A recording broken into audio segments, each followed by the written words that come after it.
Good evening. Everywhere I go on this island, it seems to me I find degeneracy.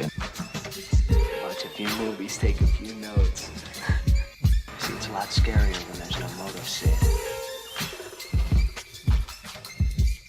We have a bargain.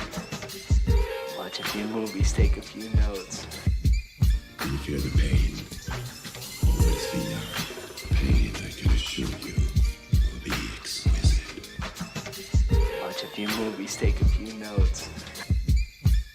His entire work consists of violence, all the time, obsessed with the issue of violence. Mayhem, gouging out of eyes, autopsies on the stage. Come. It is time to keep your appointment.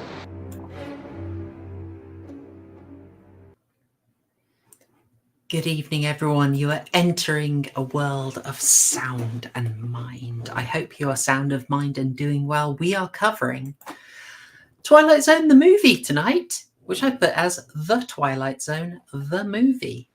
It's always kind of an awkward title jump they have to do, isn't it? Always just feels a little bit off. It just, yeah. That's the best way to describe it. Yeah, like I just surely just Twilight Zone in the cinema. You know, like, this isn't time when you had to worry about the like looking it up online. Just call it Twilight Zone the movie. Like the TV movie adaptation. It's always, it comes out a little bit weird, I've got to say. Good evening, chat. I hope you're well. I hope you've all refreshed. It is always a bit weird when we're going live. I hope you can make it. I'm waiting for a few more people to trickle in. I'm seeing some of the regulars here, which is always good. Hello, the Alabastard. Hello, Dr. Prepper. Hello, Slim. I saw John Goris getting the spice in early. My dude, have the yogurt on standby. There may be some spice to cool in this film. We are in Double Feature Horror Show, episode 114. Oh, we're without TCG tonight. We're missing him. He's not here. He can't make it. Unfortunately, real life does that. But, what am I to do? Murgoot, can I introduce you with a rap?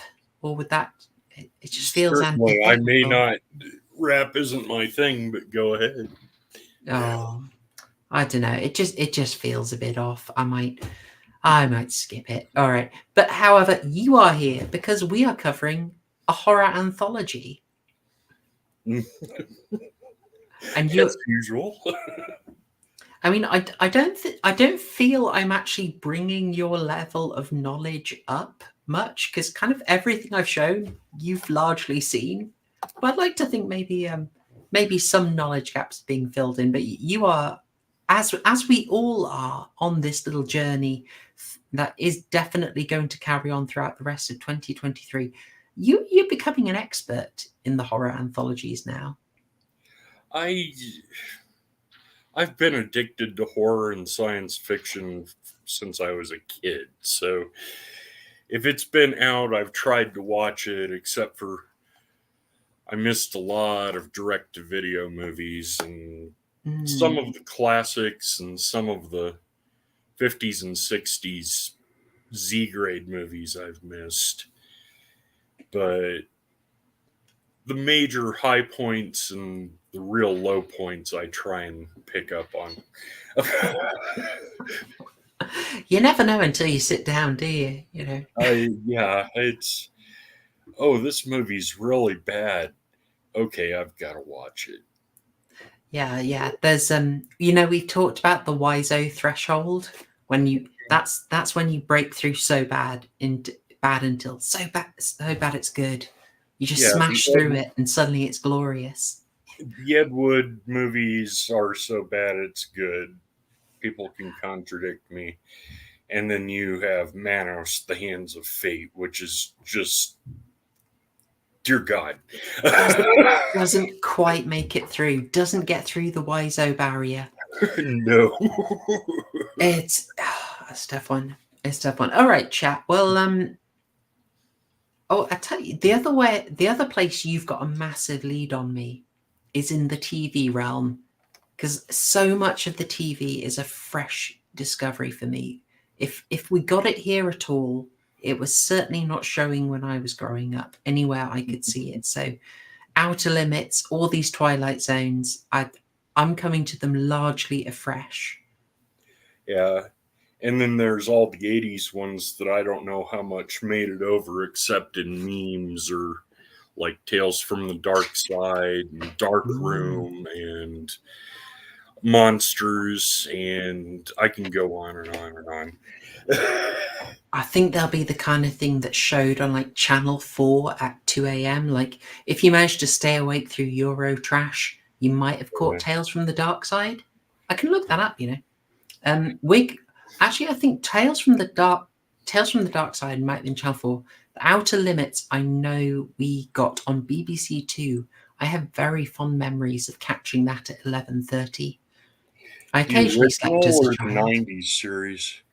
Oh, the 90s. I've got no knowledge of whether we got the original, and I'm sort of that's a fairly sparse area for my knowledge. So I'm going to dig in quite a lot when we get to that. One of the other problems we had with this, of course. Oh, I forget every single week. I've said hi to the people we know in chat. Richard Orrick, good to see you, man. I didn't say hi to the people on replay. Oh dear. Hi, people on replay. I hope you're doing well. I'm sure lots of you are catching it up on the replay. I hope you enjoy it. I hope you managed to do the horror homework. And I want to apologize to people. We said this was freely available on YouTube, and it absolutely is. But for Americans, it's freely available with ads for Americans. But it's actually quite censored in the UK, which surprised me. Yeah. So the UK version is considerably different to the US version. I don't know if you knew this, Murgoot. No, I didn't. Yeah, and it's recent censoring. It's a recent censorship. Most of the difference comes at the start because of the BBS. All the slurs. Yeah, it's quite a modern one. I mean, I've actually clipped the British version if you want to see that, just to see how different it is. I can imagine. Yeah, let me get this up for you. Something. I don't know what's the matter with this country, but it's getting tougher and tougher to earn a living. You know why? I'll tell you why. Because of the Jews. Mate. Because of the blacks. Because of the Orientals. Mate. And why not? You know what's my Mate. house? Jap Bank. I'll tell you something else. Mate. Not more than 6 blocks from my house. 6 blocks. Mate. Mate. Mate. Mate.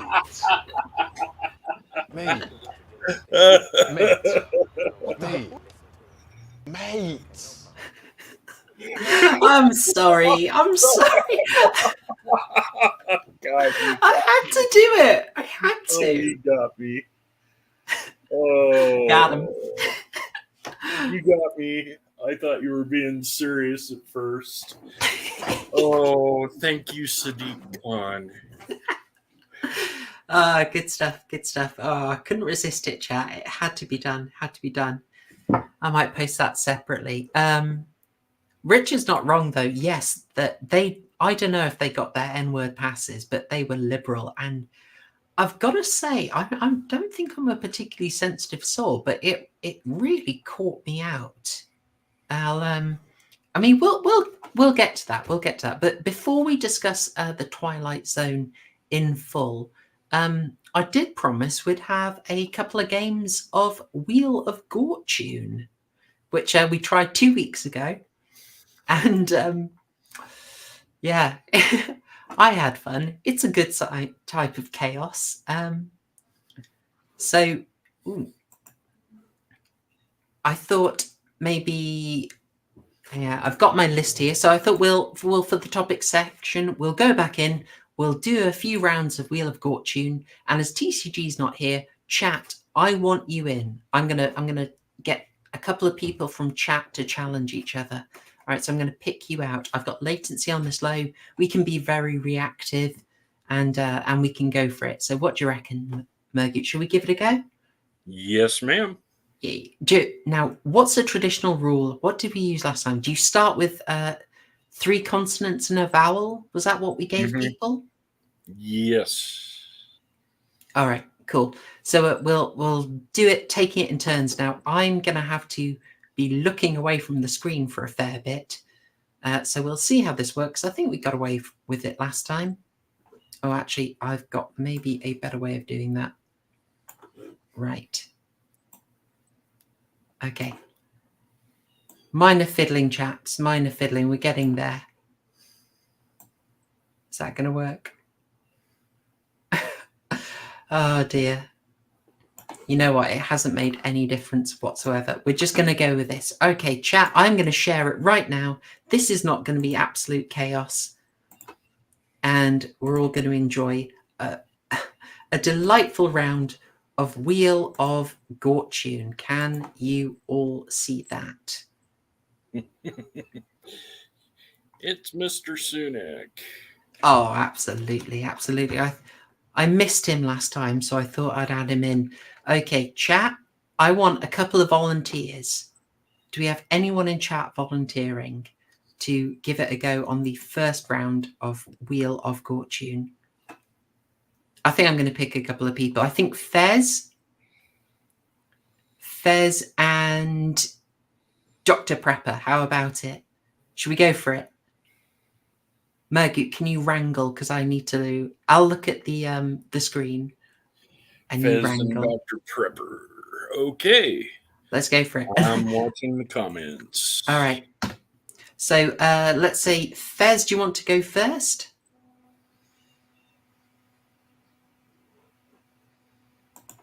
I don't know if this is going to be an absolute disaster. Okay, Fez's... ...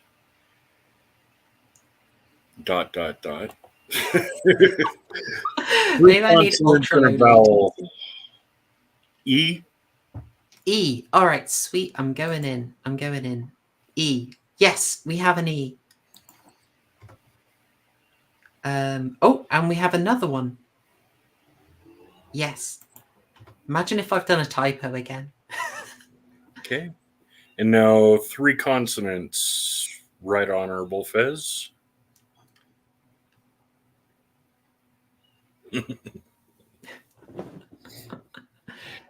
You're right, waifu. There will be much dead air and chaos. It'll be absolutely fine. By the way, waifu, you'll be up next. I'm roping you in. This could be a quick one. Do we have a consonant? Fez hasn't responded yet. No. Are you there, Fez? Okay, Fez's response. S. Oops. T. Yes. And N. Okay. And I think people might get it off that, to be honest. But let's go. All right. So, Fez, you have a guess now. And then it'll pass to Dr. Prepper. I hope this works. I thought... There's lag. What do you mean lag? This is thoroughly well planned out every time. Do we have any guesses from anyone? Has anyone got it already? No. Nope. Murgoot. All right. Dr. Prepper says he has it, but he's going to wait for Fez to make a guess. Fez, you might have to get it in one, Fez. Yes, he's got it. Got it. You have got it in one. Well done. Dr. Prepper, did you have it? Did you have My Bloody Valentine? Do you think I should let the other person get the guess in? Because maybe it's too big an advantage. We'll find out. Do I have any volunteers? I'm roping waifu in. And do we have one other person who'd like to go for the next one? I think Dr. Prepper is up on the board for it. Dr. Prepper should get a shot. Dr. Prepper, would you like to guess at this? All right. Oh, okay. Tell you what, we'll do Dr. Prepper and Waifu, and then T, you're up next. And maybe we'll get Dom in. Let's see. So, Dr. Prepper, you have the first guess on this one. 1 vowel, 3 consonants. You have no idea how much I want to get everyone doing countdown.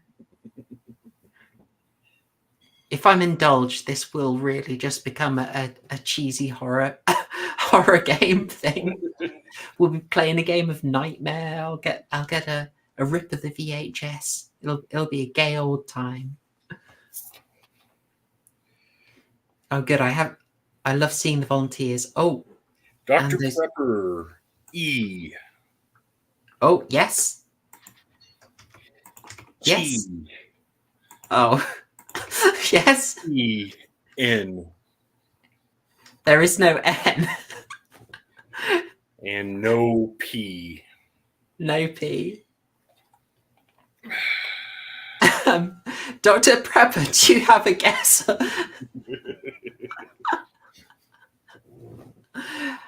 I feel you. I mean, you're kind of on the money here. I figured this is. I'd like to solve the puzzle. Teeth.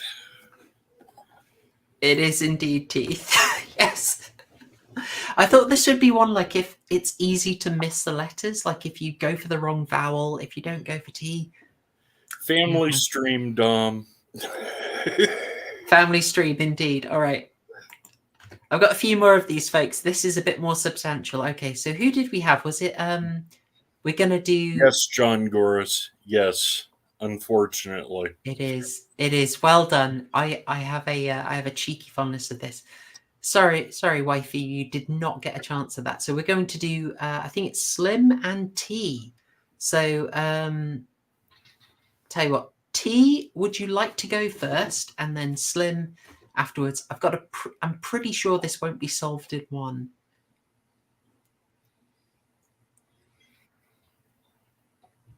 So let's see. We're waiting for that first guess from T.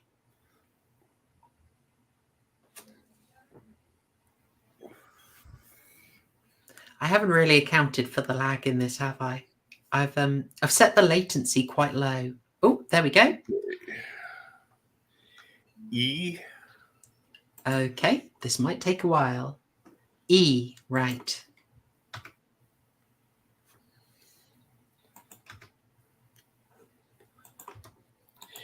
Yes. Yes, you do. Okay, what's the consonant? T as in Tom. Okay.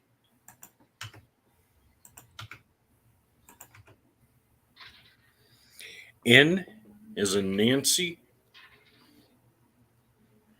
No N's. And then S as in Sam. Okay. That is all the S's. Okay. I'm going to be a bit gutted if these are all one-shots. I mean, last time I opened was Zoltan, Hound of Dracula. And that took a while. Stumped me pretty hard. Maybe I need to get more obscure. I think on a genuine level, this does work a little bit as a, if you've been watching these streams for a while, if you watch my channel, you have picked up a horror education and, probably all sorts of paraphilic deviancies, but leave them to the side. You could win a pub quiz round on horror movie. I'm certain. Maybe I need to up the ante. Do we have a guess? You got a guess? Oh. Slim? Waiting for... Oh, Slim going for that. A, B, D, H. Yes, we'll spread that out. Okay. I don't think we've got a... We don't have a guess from T. But we've got some letters from Slim. Okay. So A, B, D, H, right? I believe John got it. I think maybe we just need to do you versus chat. A, B, D, H.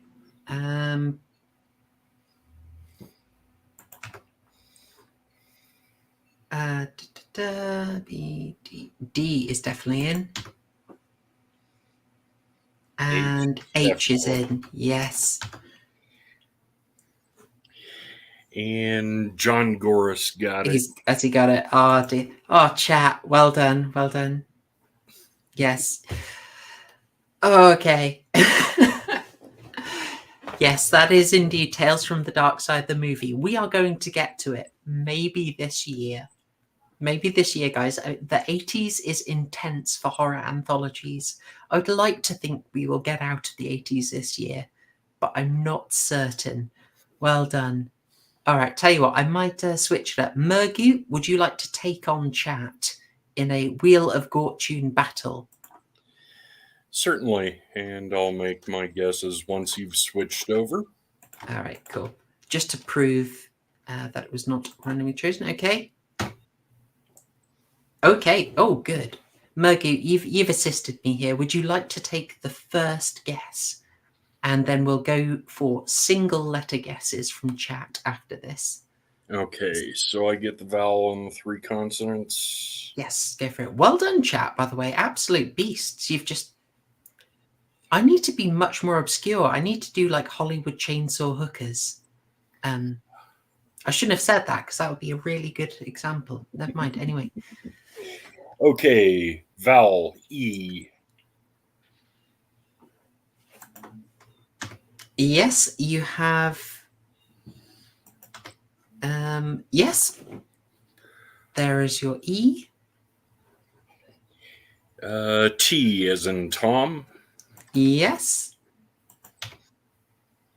That is all of them. Okay.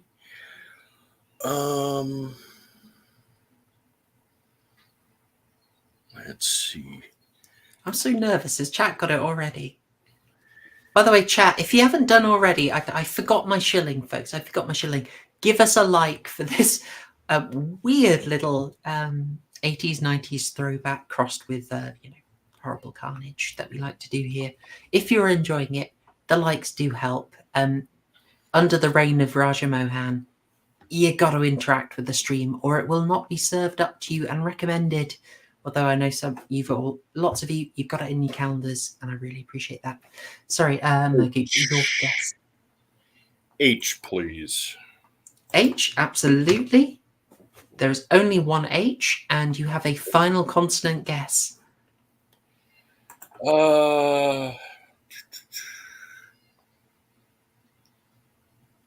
N as in Nancy. Oh, I really shouldn't have asked chat to input single letter guesses. I walked into that one, guys. Well done.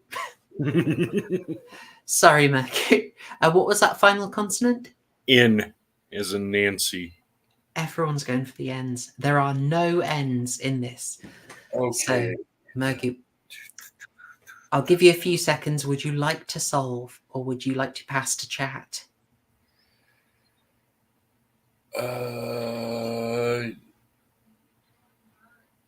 Go ahead and pass it on. All right, chat, it's over to you. It is over to you. By the way, I'm seeing talk of a 2021 elderberry wine. It'd be a terrible shame if a glass of that were to make its way up here. Yeah. When I'm doing such an orderly stream. Okay, Normie has gone in for an I, and I'll go with that. Let's go with that. An I. There are no I's. Murgoot, would you like to guess? It's UV chat. Let's see. M is in Mary. Ooh, yes. There is an M. There you go. I'm hooked on this, is chat. Oh, Dom went for M as well. Yeah. And Dr. Prepper went for S. I am a fan of Dr. Prepper. Maybe I should. Let's see. If you don't have a guess, then I'll go and put in Dr. Prepper. I don't have a guess. Go ahead and put Dr. Prepper's in. All right, Dr. Prepper, I'm putting your S in now. Yep. Okay. How you doing, chat? Oh, there's a guess from Dom on the last word. I will be honest, guys. This one is a little bit more obscure. If it helps, the director's fairly well known, but this was not a beloved movie. Okay. Over to you, Murgoot. I don't think we have a guess from chat. Chat is guessing the something madness, but I'll need a complete movie, chat. R, please. An R. Okay, yep. Over to you for an R. It is. Oh, nope.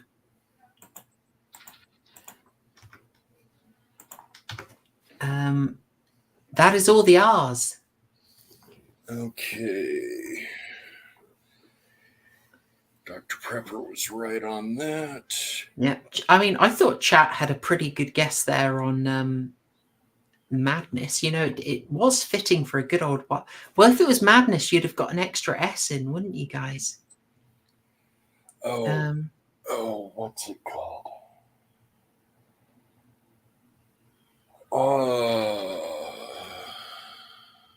I realize you have the challenge now of not looking at the chat when chat is guessing.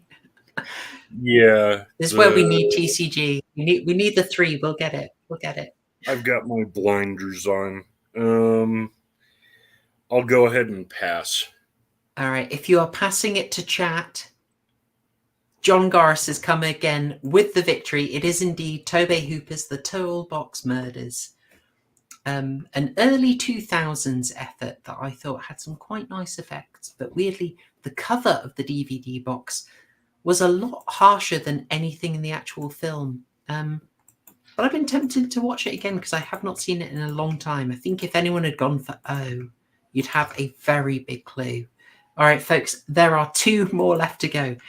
This is the second time we've done this. We will slowly work out the best way to do it. Murgoot, I think it should be, I like you versus chat. Not only for the lag reasons, but so chat, I'm going to give you first guess. Waifu, you have not seen it. I can't say it's massively influential. I'll take the first guess from chat. So that's the vowel and 3 consonants.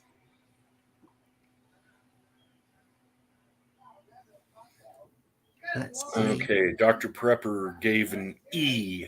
I'll go with that from Dr. Prepper. Get your consonants in. In fact, Murgoot, if you feed me the consonants. So, all right. E is a pretty solid guess. Yes, there you go. Anyone fed those? Oh, I'm seeing references to a Oppenheimer martini. Okay. We have Dom and T combining for T is for Tom. Oh, yeah. Okay. I hope I got this right. T for Tom, yes. N is for Nancy. No N's. S. No S. So that is chat's guess. Do we have? I'll give chat a couple of. Give chat a couple of guesses. Yeah. ST and N is in, so no big hitters with that. Don't worry. Chat, do you have a guess? All right. I'll give chat about 5 seconds for a guess, which I think would be quite amazing at this stage. Although, unsurprisingly, we have a couple of people who know their way around codes, and so could find it quite easy. But guys, it's not about using clever coding to solve the thing. It's about wasting your life watching terrible horror movies to the point you get encyclopedic knowledge. That's the game. I'm going to say chat does not have a guess at this stage. Murgoot, would you like to pitch in? Okay. R as in Romeo. Yes. Yes, indeed. There is an R.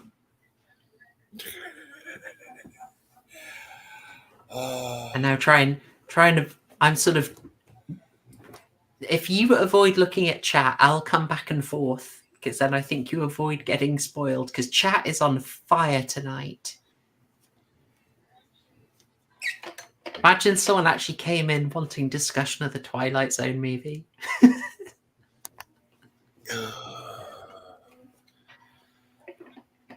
I gotta pass.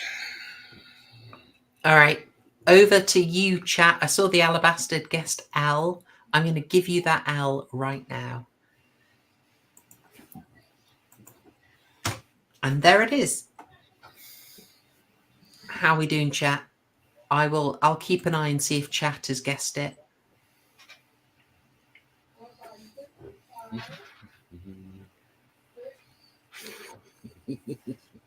Oh, with wife is just firing constants at me here.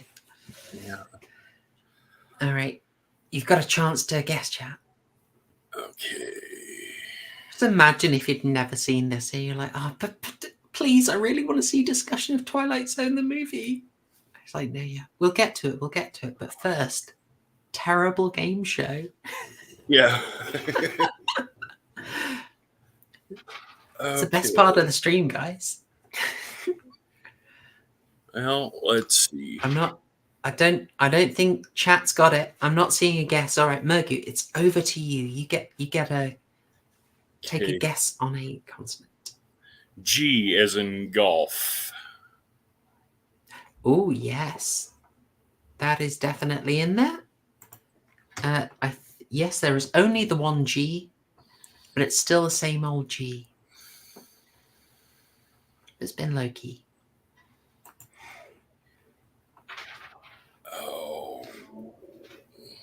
Oh, I've just seen the recipe for an Oppenheimer martini. Okay. Oh, that looks good, Fez. And I've got a pass, and Wholesome Chicken Wrangler is going for an A. I've got a guess of the great legend. It would no, you'd have No, the E would have, you'd have a second E in the last word. It's a good guess, T. All right, so what was it? We're going over to Wholesome Chicken Wrangler guessed an A. guessing an A, absolutely. All right, I think people are going to get it now.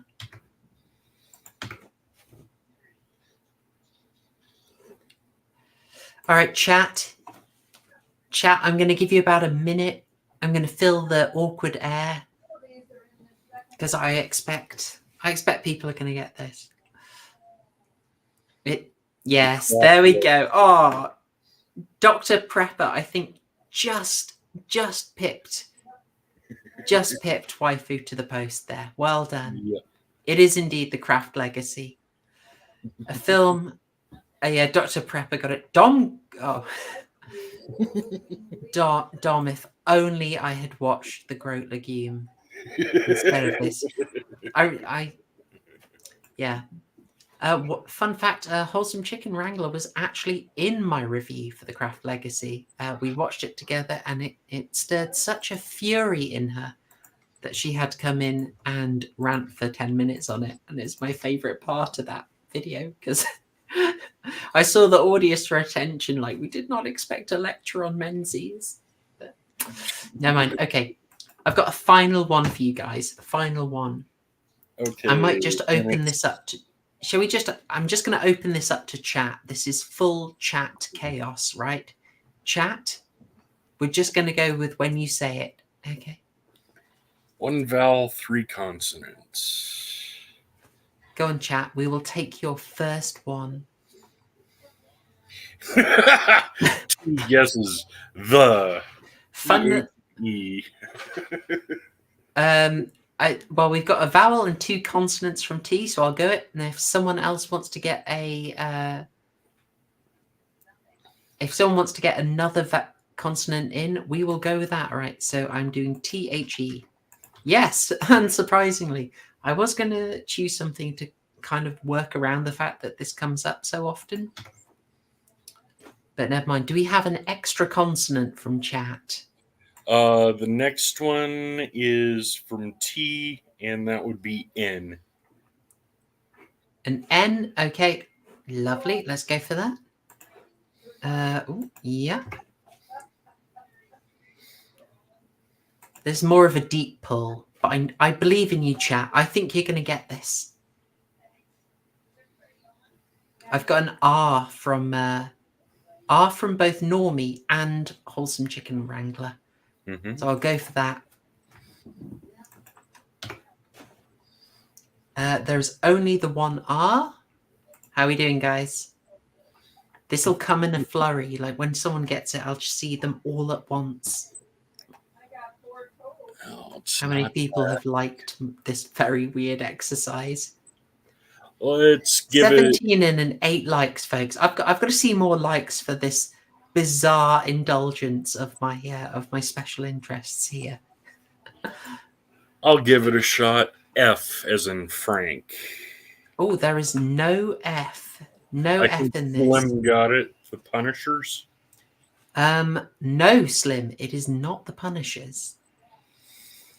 While I'm waiting on chat, Normie the Navi, yes, there is more than one craft. There is a late reboot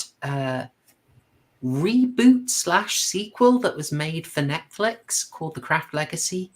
It is absolutely unbearably bad. You have no idea. And I kind of just went in. I did a mass deconstruction on it to a level that I don't usually do. I indulged my inner mauler and kind of unleashed a little on it. It was good fun. Good fun. Definitely watch that review. It is in my best of playlist. I've got a guess of a Y from Wholesome Chicken Wrangler. There is no Y. Mm-hmm. Oh, there it is. Yep. Brundlefly, well done. Yes. Well done. Yes, it is indeed the Langoliers. We are Tom Holland appreciators here, not the juicy twink who plays Spider-Man, but the director from the 80s who is behind Child's Play, Thinner, The Langoliers, and one of my favourites, Fright Night. Well done, chat. Thank you for indulging me. Tell you what, I'll second this absolutely. Where is it? The recommendation from Wholesome Chicken Wrangler. Do not watch The Craft. Watch my review of it. Don't watch The Craft Legacy yourself. It's not worth it. I give you enough detail to understand why it is so terrible without actually having to affect your T-cell count in any way. So that was quite indulgent, wasn't it? Oh dear. Oh dear. Okay. We should probably actually talk about the movie The Twilight Zone, which people have waited 38 minutes for. Oh gosh. I'm so glad. T. This is me for a lot of stuff at the moment. Yeah. I'll never watch that. I watched 5 reviews of it. I'm not going to watch the actual thing. Come on, are you crazy? Oh dear. All right, Murgoot. Well, when we're not state of this, state of your comment. Bring me some elderberry wine. Gosh darn it. Anyway, right. We'll get into this now. So, Twilight Zone, the movie, fairly interesting. This came out in 1983. We are covering it after we covered the 1985 revival of the series, purely because of an error on my part. I thought it was the revival series which gave us a movie, and it's in fact the movie that gave us a revival series. This one is a really interesting project helmed by Steven Spielberg, and if you ask some of the reviewers, not to great effect. I'm going to read to you briefly from Nightmare Movies by Kim Newman, which is one of our go-to guides for films of this era. He says, unfortunately, Twilight Zone the movie is emasculated by the squeaky clean influence of Saint Spielberg, who had already turned 1950s paranoid fantasies into the benevolent reveries of Close Encounters in E.T. Oh dear, dear, dear, dear. He goes on to say, the soft-heartedness of Spielberg's segment blights the whole production. I mean, I think something blighted the production of this movie. I wouldn't put Spielberg's section first. How about yourself, Murgoot? Oh, no, no, no. The tragedy behind the movie was the worst part of it. Spielberg's, he lost heart in doing it because of the really bad thing that happened behind the scenes or on the set. Landis and Spielberg were no longer friends after this production. And George Miller also turned on Landis after this one. George Miller hated it so much he had his name pulled out of the credits. Yeah, a second unit director also did that. They so if you look in the credits and you see a unit director referred to as Alan Smithy, that has a bit of Hollywood deep lore. I'm sure a bunch of you know this already, but there is a bit of a tradition in Hollywood that if you want to be disassociated from a film, for whatever reason, it's kind of hard to do that. So what you do is get yourself credited as Alan Smithy, as happened in Twilight Zone, the movie. I was looking this up, and this happens a heck of a lot on TV and airplane versions of films. Directors tend to object to their vision being improved by, Melon Farmer turning up, or Muddy Funster. They like to have their full dialogue included. That might be a bit opaque for people. I assume people are familiar with the same memes as me. Die Hard is kind of infamous for its famous line, "Yippee-ki-yay." You know the line it's famous for. But on TV versions, it was replaced with "Yippee-ki-yay, Melon Farmer." One of the other excellent ones is on Snakes on a Plane, which has the when you watch Snakes on a plane, possibly with snakes, you will hear the line, "I've had it with these monkey fighting snakes on this Monday to Friday plane." I love it. Eid Wolf with the deep pull. Indeed, Dune for TV was a Alan Smithy movie. Yes. Yeah. Loads of TV versions basically become Alan Smithy movies. In fact, American History X was going to be an Alan Smithy movie, but what's his name? Tony Hay? I forget. I think it's Anthony Hay, who is, by the way, if you think Joe Dante is wild, my goodness. I think one day, guys, I'm going to do the deep lore on the production of American History X for you, because that is a director absolutely losing it in quite an amazing way. He tried to get his name pulled off. He wasn't happy with the changes to the movie that Edward Norton wanted, and he wasn't allowed it. So that's why we still know it's Tony Kaye who did that movie. Yes, but we are going off a little bit. So let's set more of the scene. This is a horror. This, whilst being a remake, a reboot of the original 1959 series that ran for 5 seasons, in various formats, but largely consistent. This is being done in the 80s. This is being done just about 20 years later. And a lot of things have changed in the world of horror anthologies at this point. For a start, you can do a heck of a lot more. Like, the amount of gratuitousness you can have would astound Rod Serling, who died, 1975, so 8 years prior to the production of this movie. There's also the increasing involvement of the wraparound segment. It's so the story that all of the other story segments nestle in, that's come in, although obviously we covered Dead of Night, so it was there early on, but there was a whole phase in the 60s and early 70s where you basically just got the stories one after another, just shotgunned at you. And this is kind of a weird halfway house. We get a bit of a wraparound story, kind of, or we get a wraparound feature via, I've 100% forgotten his name, help me out. Dan What's his name? Aykroyd and Albert Thank you. Brooks. Thanks, Murgoot. Total brain freeze. I haven't even touched the elderberry wine yet. I'll get to it. And it was done by Landis.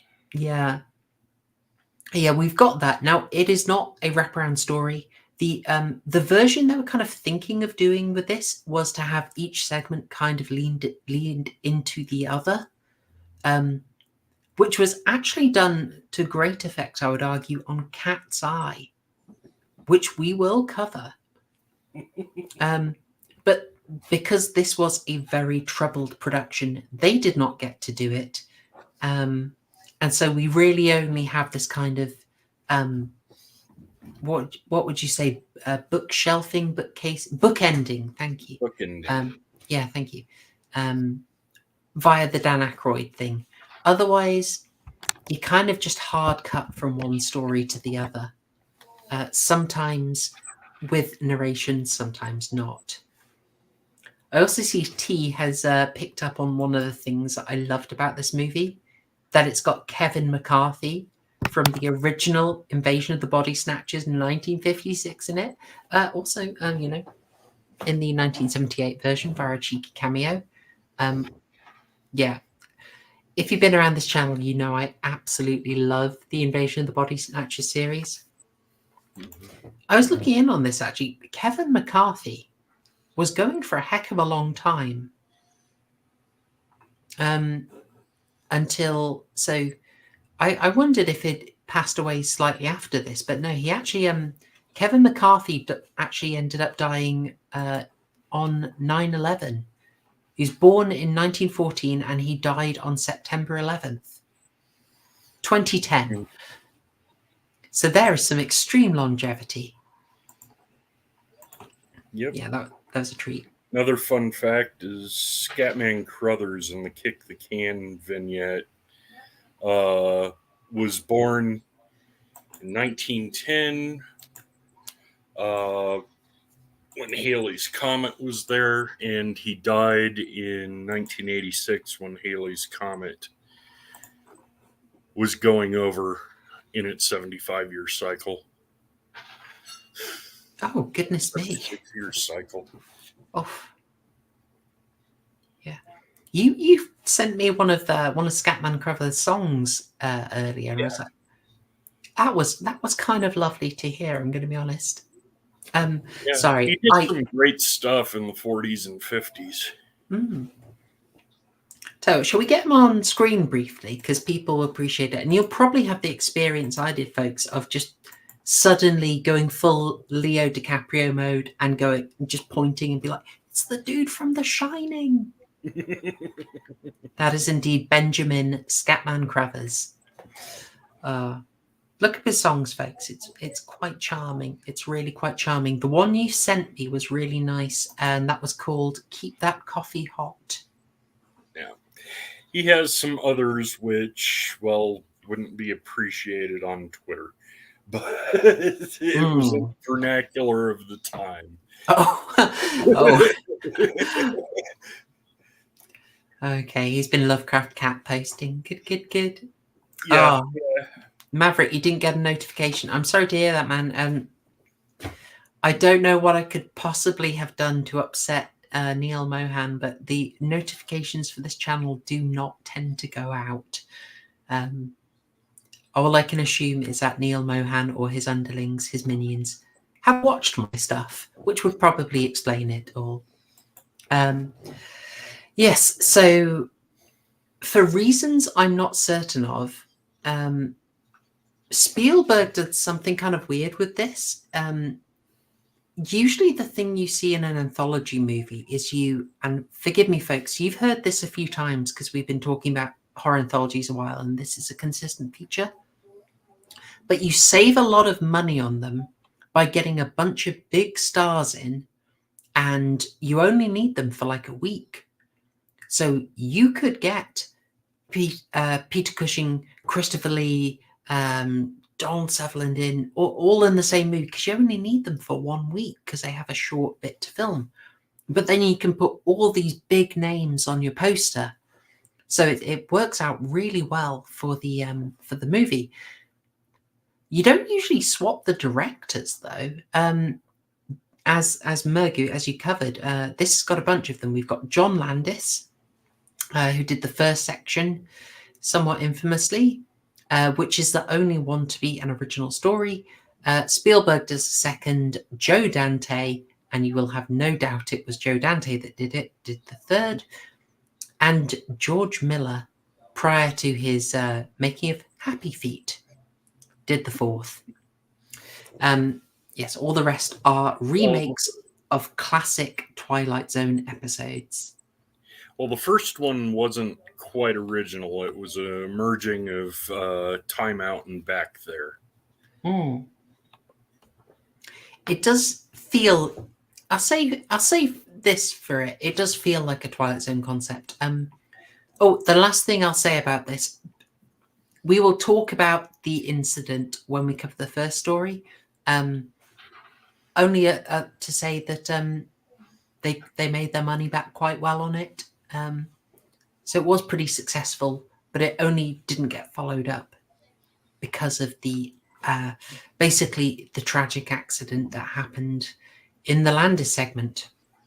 However, I think the success of it, despite that, probably proved the viability of anthologies, and I think probably gave it that boost to make loads of them in the 80s with a bit more modernity, focusing more on original stories and really, really upping the gore. I think that's what the legacy of this is.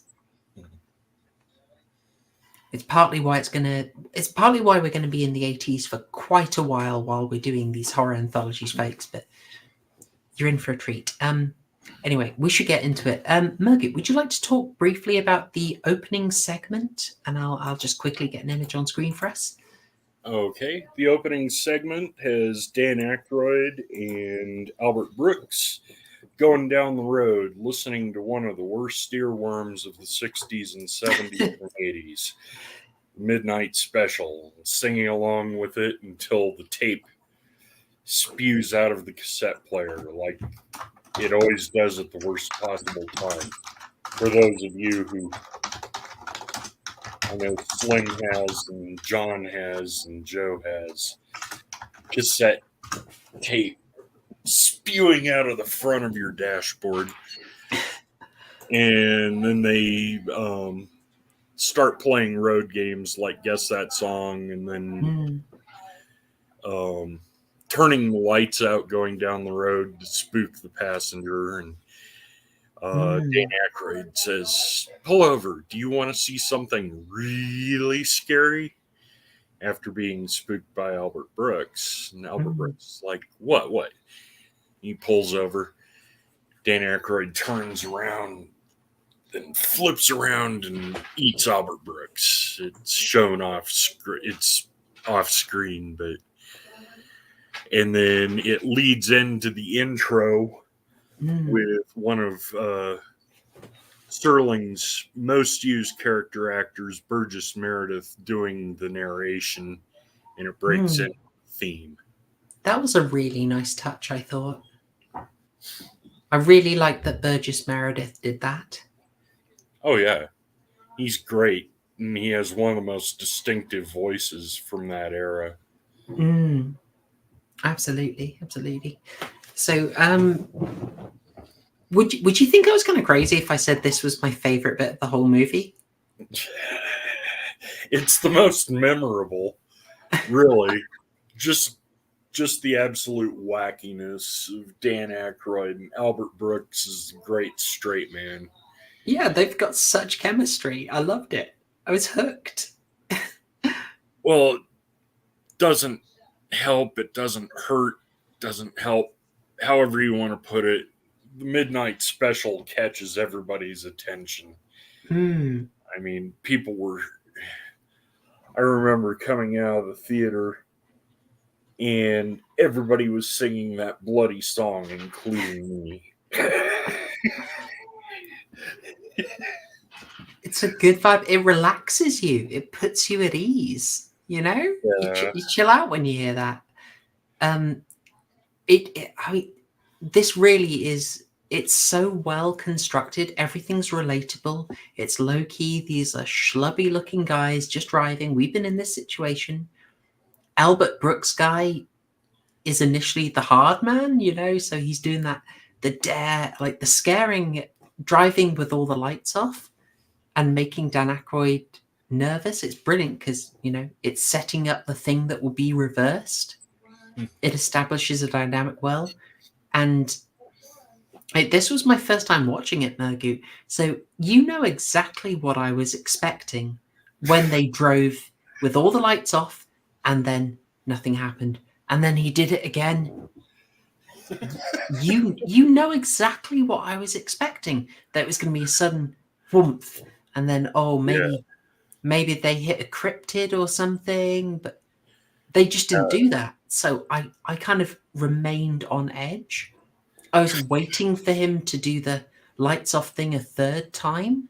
And that kind of kept me tense as well. Like, this is an 8-minute sequence that they do. They give you time. The woman in white. You expect. Yeah, totally. Chuck, you expect something like that. And then come to find out, Aykroyd is the vampire. Yeah, Dr. Barber, exactly. Short and sweet. It's perfect. 8.5 minutes it takes roughly. And you know what? I'll throw in another thing. So I'm still waiting for someone to be, you know, just suddenly hit by the car out of nowhere, like Thinner. Well, not exactly like Thinner. We don't need Dan Aykroyd to start chowing down on Albert Brooks.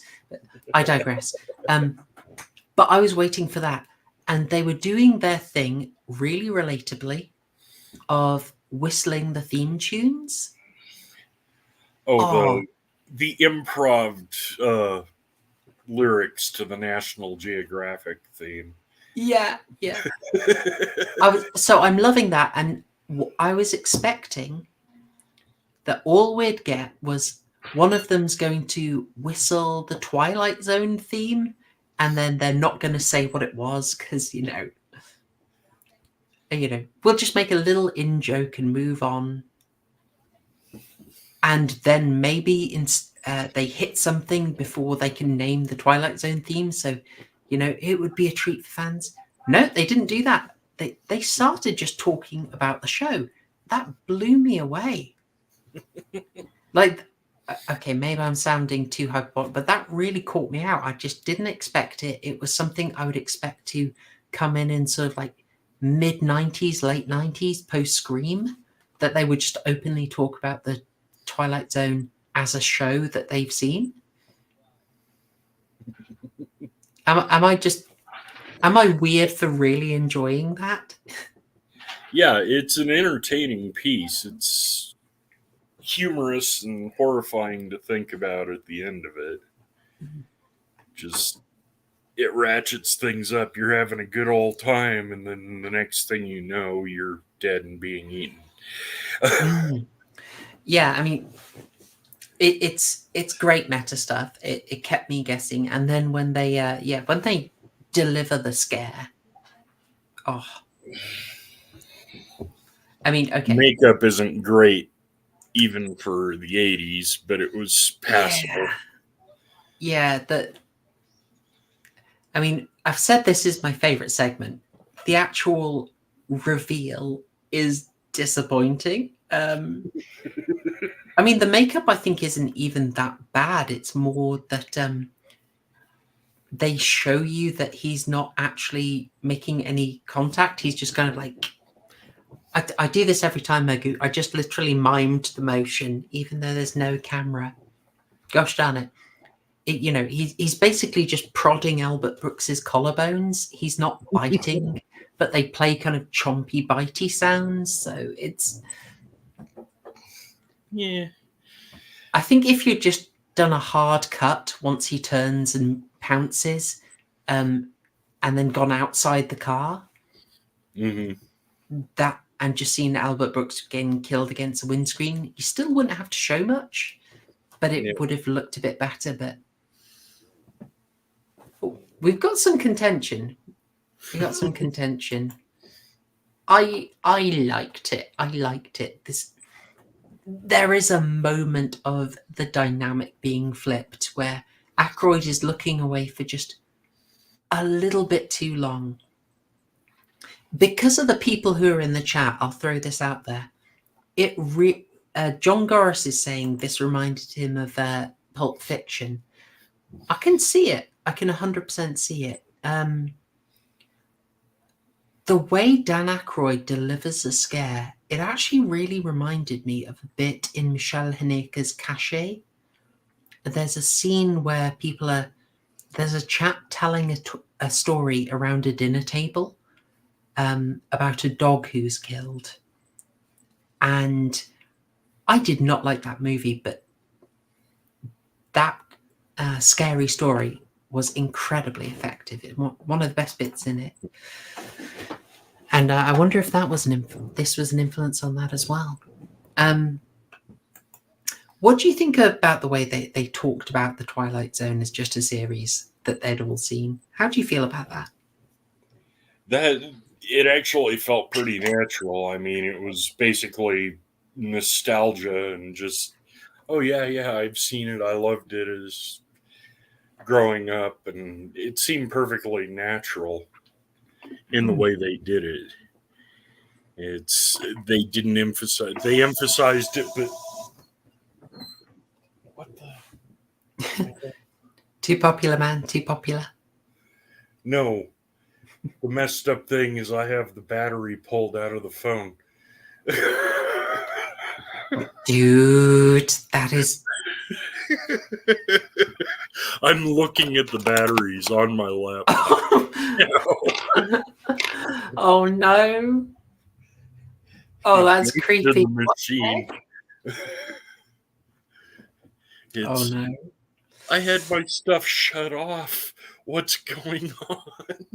So taking the battery out won't stop us being tracked, but the CIA. Look, I'm not gonna divert, but I'm kind of freaked out a little bit. Yeah. Dear. How do I hate thee? Yeah. Sorry, you were saying it seemed natural. But... Yeah, it did. Go ahead. I was just gonna ask. Does it feel weird that they're talking about Twilight Zone as a series whilst being in the movie, or it's a Landis touch and it's also a Dan Aykroyd touch, just the self-referential. I mean, Landis has callbacks. See you next Wednesday. One of the German officers shouts it out in German. Oh yes, he made that in. Else. We should probably clarify that for people. Landis works "See You Next Wednesday" into all of his films. Sometimes just the movie that's showing at a cinema. I think in American Werewolf in London. He always works it in. Yeah. Yeah. Feels it's quite a Joe Dante touch as well. I mean, even though Dante didn't do this segment, but the fourth wall breaking is 100% his thing. Yeah, and Aykroyd's pretty good about it. Aykroyd never passes up a self-referential joke in a lot of his films. He always nudges something else that either has been done or he's done. Yeah, we possibly spent a bit too much time on the segment, but I liked it. I really, really liked this as an opening. Makes me forgive the very dated graphics. That yeah. How do the 1959 graphics look better than the 1983? What is going on with that, man? I don't know. They get better through the film. They do. It's early CGI. Not even once, man. Not even once. But we should move into the first one. I'll let you take it and Oh, the risk my tragedy channel. associated with the film. Okay, go ahead, man. All right. Okay. So this is a segment. I mean, I've got it credited as being Time Out. That's what it's called. I saw it called. I don't know if that's the official title, because it's saying it was also slightly reworked from an episode called Back There. And mixed in a Quality of Mercy, some of the war scenes. Yeah. I hear Quality of Mercy. I always think of The Outer Limits with that Robert Patrick episode. But yeah, okay. So we open with Vic Morrow here. Vic Morrow playing a man by the name of Bill Connor. I will try and call him Bill if I remember. He's meeting with his two friends, one of whom was in The Thing, and it will distract you for quite a while. And he's having a rough old time, basically. He's been passed over for a promotion. His Jewish colleague got it, and he's going full, he doesn't have Bateman there to say, hey, cool it with the anti-Semitic remarks. He starts, can you believe it, blaming a kind of in-group preference. Disgusting, obviously disavow. And then he doesn't contain his dissatisfaction to members of a Brooklyn predominant group. He starts hitting out at everyone. He's hitting out at the at vibrant urban youth. He is hitting out at Southeast Asians. There's a moment where he talks about he went over to Korea to he uses a lot of slurs, which I obviously wouldn't use on this channel. And then how can I say, he's angry that he was over in Korea killing Koreans, and then says it's basically the same people own the bank that owns my house. It's pretty rough. It's pretty rough to go into, frankly. Obviously, they would not do it this way now, but this guy is dropping. Oh man, how did Dankula describe it? Said it was like being in a Call of Duty lobby in 2013. This guy was B-posting. He was going full on poll mode. There are a lot in short, folks. If you're a normal person, and that didn't make any sense to you, he's saying a lot of things that your HR department would disapprove of. It's pretty damn heavy. And there's a table of black gentlemen behind him who are, getting very antsy. He's absolutely going off on one. Because he didn't get the job, he feels passed over for work. He's finding it hard, and he's got a bunch of black people are living 6 blocks away from him, and he's very concerned about this. He's gone too far. Oh, he's also rather harassing of the waitress here because I'm playing it safe here, guys. As he was called, very angry man with a very large chip on his shoulder. Yes, indeed. Basically, he's absolutely going off on one. His friends aren't having it. The black chaps at the table behind him aren't having it, and he storms out. And when he storms out, he finds himself suddenly, as we're told, in the depths of the Twilight Zone, or more accurately, 40s Germany. I think France. I got the impression he was in Vichy France, but it's not sure. Either way, he's in a territory under the control of the mid-century Germans, and the Germans aren't having it. In short, folks, basically, he's had a go at Jews, blacks, and South Asians, and he finds himself suddenly walking in the shoes of, or I'm getting some support here for it being France. Good. it doesn't matter hugely, to be honest, folks. He finds himself suddenly in the shoes of each of those groups that he has horrifically slandered in his drunken rant, women not included. He really should be, since he was sexually harassing one of the waitresses. So, he should have a women section, really. And he doesn't fare well in this, on the brunt of the kind of horrific discrimination he was giving out. He keeps dying, and each time he dies, he's kind of quantum leaping a bit into the next oppressed minority whose experience he will share. It cycles through until he ends up next in... let me get this right. He ends up next in Alabama, being harassed by the YouTube's gonna love this. Yes. Appalachian Ghost impersonators. Oh, we've said it. Yes, KKK. With John Larroquette playing one of them, and then he's in Vietnam. He dies there. He's then back in Nazi Germany, and they put him in the boxcar, and he sees reaching out. Yeah. Oh, sorry.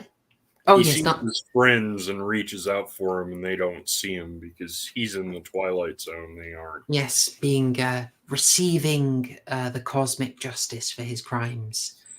So it is like HR wrote this, honestly. It's powerful imagery. I found it. I did find it jarring, though. Genuinely, I found it very jarring to go, even from the slight uptick in what you can show in the intro. And I know it's an 80s movie, but it did feel quite weird for me to get some rather strong, spicy language in a Twilight Zone thing, Yeah, it was 40 years ago, and Landis never pulled his punches. I mean, Animal House. Oh, that's true. One of the rudest, funniest movies ever made. I mean, Landis never pulled his punches. No, that's true. And it sort of thing, kind of like, what's his name? John Waters, the guy who did 16 Candles. Things haven't aged as well. You would not get them. In this case, I mean, you think an actor might be worried about playing a character so extremely anti-Semitic and racist. Vic Morrow, who's playing Bill, though, has an excuse, since his family name is actually Morozov. He's Jewish himself, so he's changed his name for this role. But that probably makes it a bit easier for him to play this kind of role. And Landis, of course, is also Jewish himself. So is Spielberg. So that gives some cover for using this kind of language in their film and telling the story the way they're telling it. But, I mean, I've got to say, I find this really hard to disentangle. Oh, Richard's right. Sorry, John Hughes. Thank you, John Hughes, not John Waters. Thank you. Yeah, very different directors. I'm eclectic, Murgoot. I like a diverse range of films. Oh, come on, John Hughes is great for teen comedies, coming of age comedies. John Waters is great for sick humor. Yeah, he's not a friend to chickens. I'll tell you that. For one. So I struggled with this one. I'm going to be honest. The story concept does feel pretty Twilight Zone. Like, if people were going to say this is very moralizing, it's like, well, okay, moralizing is incredibly Twilight Zone. Twilight Zone was never ashamed to moralize. Mm-hmm. I guess the thing, and I'll try and disentangle the accident from this. We will talk about that in a second, but this was very brute force.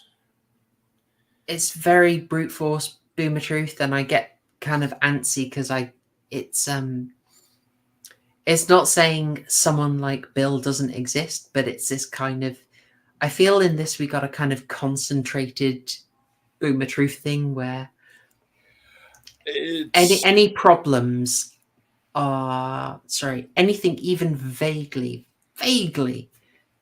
in the way of what Bill thinks are basically, I mean, you're basically here, right? If you've had a problem with some of the impacts of globalism, you might as well just start learning that Horst Wessel lead and get your jackboots on, because you're basically this guy. It's the kind of thing, it's the maneuver that American History X pulled. It is, but after the civil rights movement, it really slacked off. I mean, in the 80s, we had the slurs literally beat out of us. You slur once, you get told off. You did it twice in front of my lifting coach, and he'd take you into his office and give you wall-to-wall counseling. It's very different day and age. It's 40 years ago. Things have changed drastically. Oh, literally 40 years ago. This is a 40-year-old movie. Yeah. Yeah. It's you don't get shamed and run out of town like you used to. They used to stop at, well, usually getting the shit beat out of you for doing it. Family show, sorry. Oof, Murgoot. But honestly. I'm being honest. Yeah. Usually that stopped it cold. I never had it happen to me, but I watched it happen to several other people. I mean, it's sort of odd. I mean, you've got a few years on me. I remember like the 90s. I mean, actually, Pulp Fiction's a good indication that sort of thing, you'd have it in jokes, and people would quite, of all backgrounds, would gleefully share a joke that would get you fired now. So you'd hear that language in that context, and obviously it's freely available in all sorts of music, but using this is a bit hard to connect to my experience. Used to get you into a fight. Interesting. So yeah, it's hard to connect. I mean, I'd almost, I suppose if it stayed in the bar a bit longer, there might have been a fight. Yep. But yeah, I guess it's tricky seeing such moralizing about that. Although, as we said, the moralizing is, and the nature of the story is actually classic Twilight Zone. It's just kind of difficult getting that in the context of this production, which, literally ended up with kids dying. Mm-hmm. Yeah, it's... Oof. Yeah, and it throws it into the next episode. But let's go ahead and go over what happened. Yeah, we probably should. So, it was Landis's idea to try and make Bill a little more sympathetic. He was always going to end up in the boxcar, but they decided to show, after being killed so many times, he was trying to learn. He had actually learned something. So they were shooting an additional segment in Vietnam, or in the Vietnam life, however you want to think of it, where he was going to see an American helicopter attacking a village, and he was going to rescue a couple of Vietnamese children. Mm-hmm. They were shooting this late, past when they could have children on sets, so it was illegal to have child actors on. They hid the child actors from the people who were meant to be doing safety inspections. They actively, hid it. How Landis obviously knew about this. They paid them under the table. and Morrow was meant to pick the kids up and run from them out of the way of the helicopter, whilst the helicopter was being sort of racked by explosions. One of the explosion, so the actual cause of the crash is very disputed. There was a lawsuit over this for a decade, a trial taking about 2 years.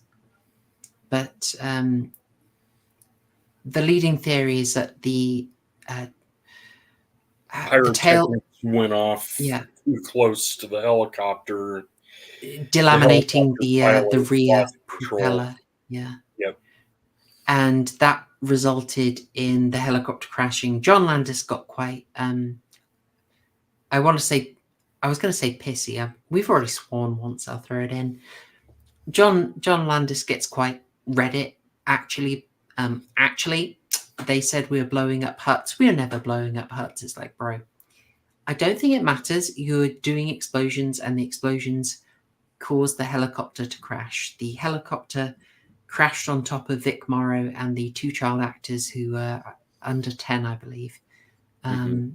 And Morrow and the boy were decapitated, and the girl was crushed.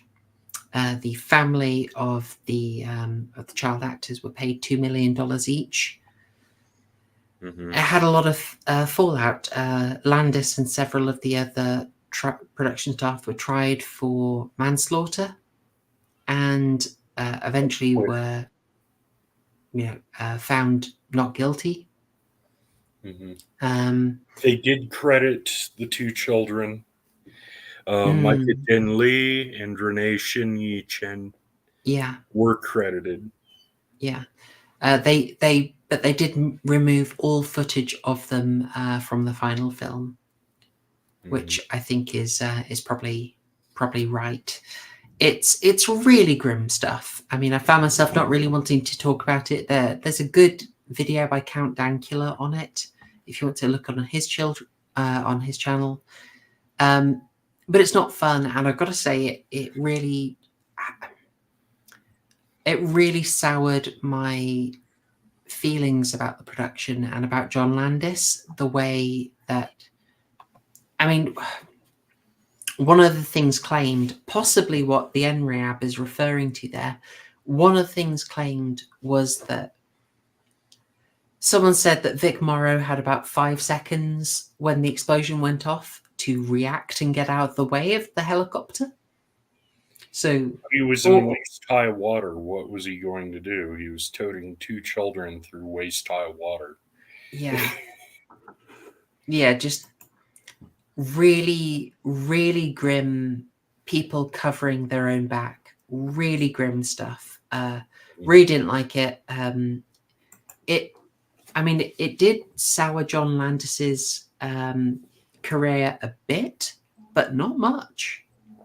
Really not much. Well, he was making movies again pretty soon. Spielberg. He lost friendships. A lot of people wouldn't work with him. Yeah. Eddie Murphy. Eddie Murphy basically would not stand up for him and distanced himself. Lost a friendship there. It's grim. Everyone was covering their own backs basically, but they did something very bad. They were very reckless. But having said this, I do want to put this in context. It led to a rather significant improvement in the safety on movie sets. But at the same time, if we consider this in the context of another movie, The Exorcist, so 1972, or was it 73? It's one of those. William Friedkin on that movie achieved some amazing things, but he used a lot of extremely unsafe methods in his stunts, particularly like really harsh wiring of actors so that he could yank them back to simulate them being thrown. He injured his actors, and he's lucky that it wasn't worse. He could have quite easily paralyzed Ellen Burstyn his main actress, he could have easily caused something like a heart attack by firing shotguns off near actors to get a startled reaction from them. Hollywood had been taking risks for a heck of a while, and you take the risk, sometimes you're okay, but other times you're not. I mean, this could have easily been Friedkin who had fatalities. If John Landis had got away with it, if it hadn't, I mean, I'm basically saying if things were different, they wouldn't be the same. But I think what I'm trying to get at is John Landis was not especially uniquely reckless. And it is kind of a pattern in Hollywood. Oh, yeah, John Gores again. Yeah, Friedkin with the French Connection, similar thing. And, of course, we've seen the Alec Baldwin situation in Rust in our own time. So how much has Hollywood learnt? I don't know, man. I don't know. We're into a very dark territory. It's not particularly fun to talk about the accident. It does leave a very sour taste in the mouth. Murgoot, you talked about some of the other fallout from it, for how the other directors responded. Yeah, Miller pulled his name from the credits and didn't speak to Landis for a long time. Spielberg cut off his friendship and with Landis. The assistant director, he lost a lot of business. Yeah. A lot of them never worked again. Joe Dante had to finish editing George Miller's section. Yeah. Miller walked off the set. And Spielberg, I think it's fair to say, kind of phoned his segment in. I think the NREAB already noticed it. Sorry if it was someone else, but in fact, I'll get your comment up here because it's very good. Spielberg was meant to do a remake of a classic story called The Monsters Are Due on Maple Street. Classic for a reason, guys. But I think he basically just wanted it over and done, so he chose a different story with a lighter tone, and much simpler, much shorter, and basically got it over and done with very quickly. And I think if it feels jarring and frankly not great, it's because Spielberg wanted done with this. So he wanted done with it, and it also lightened the mood a little bit, just because Kick the Can is such a sweet story, and it relieved the depression on the set, basically. Yeah. We may as well lead into Kick the Can. Yeah, we should. I'll just do my closing thoughts are kind of like the NREABs here. Basically, it's not to stand up for the character like Bill, but it's more like I recognize this as a particularly concentrated form of a propaganda move where anyone who's, kind of been affected by geopolitical decisions that their government made, any doubt gets kind of filtered into the movie as an extremely hateful version of that to delegitimize concerns. And I just kind of see it as a very obvious containment anti-white thing. And I'm like, it's a way of, it's very blatant messaging. It's very blatant and I think quite manipulative propaganda. And when you consider what the people telling the story got up to, it doesn't sit well. Do you have any final words on that before we move on to... You covered it very well. Thanks very much, man. Appreciate it. All right, sweet. Moving on to something we can be. It's going to be weird. We're actually going to be a lot more positive about this section. I think this might be the only time it happens that someone is more positive about Kick the Can. Would you like to sum this one up, Murgoot? Certainly. Spielberg directed it. As you said, he kind of phoned it in, but it is a sweet counterpoint to everything else, showing the good things can come out of the Twilight Zone. Kick the Can, written by George Clayton Johnson and Richard Matheson. Mm-hmm. Off of a story by George Clayton Johnson. Old Man, played by Catman Scruthers. Dang it. Scatman Carruthers. It's all good, man. It's all good. Sumo's most affected. Has just arrived at the Sunnyvale retirement home. He's talking to some of the other residents and talks about the magic of childhood and what your favorite games were. And he says, so my favorite was Kick the Can. And one of the older ladies is like, well, that was a boy's game. Well, what do you want? I mean, play is a good thing, and bringing back you're restricted in this house. What about play? What about having a good time, feeling the magic of childhood? And they're like, what would we do? And then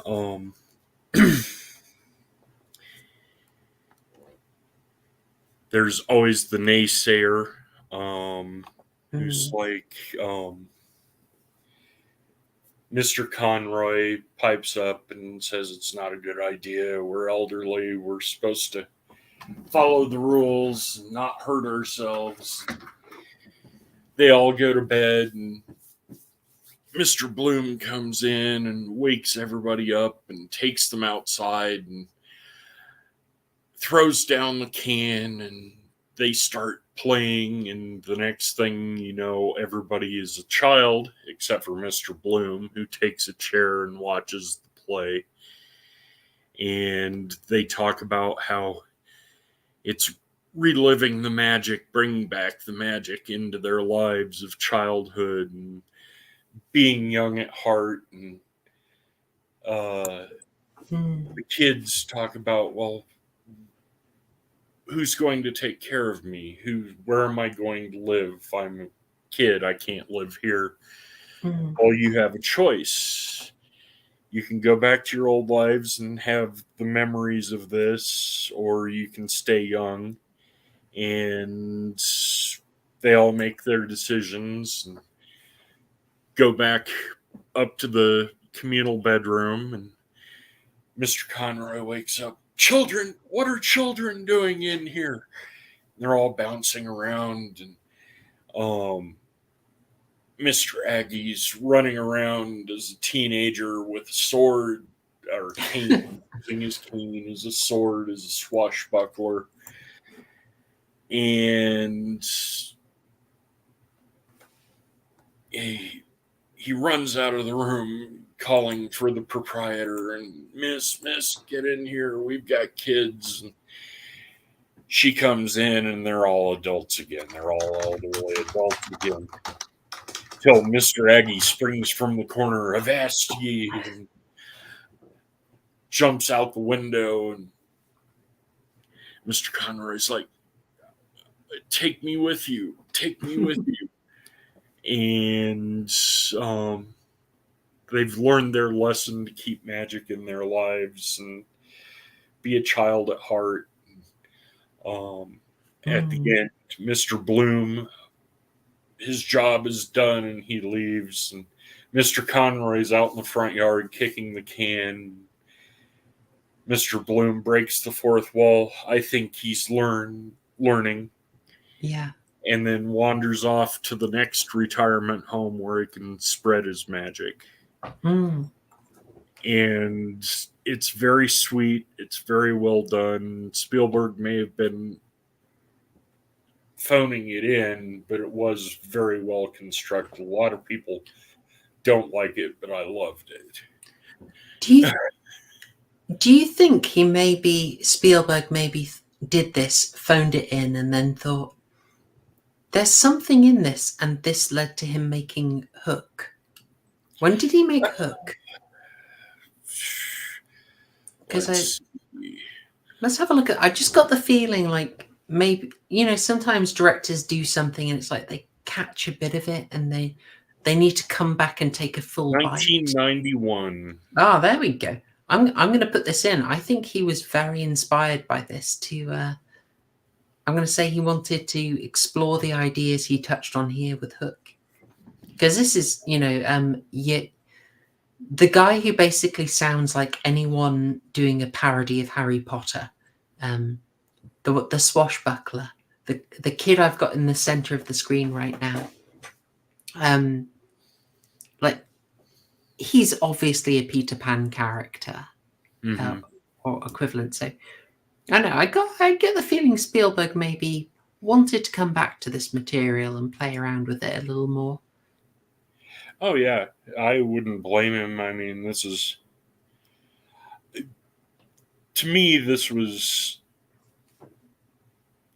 good side of the Twilight Zone.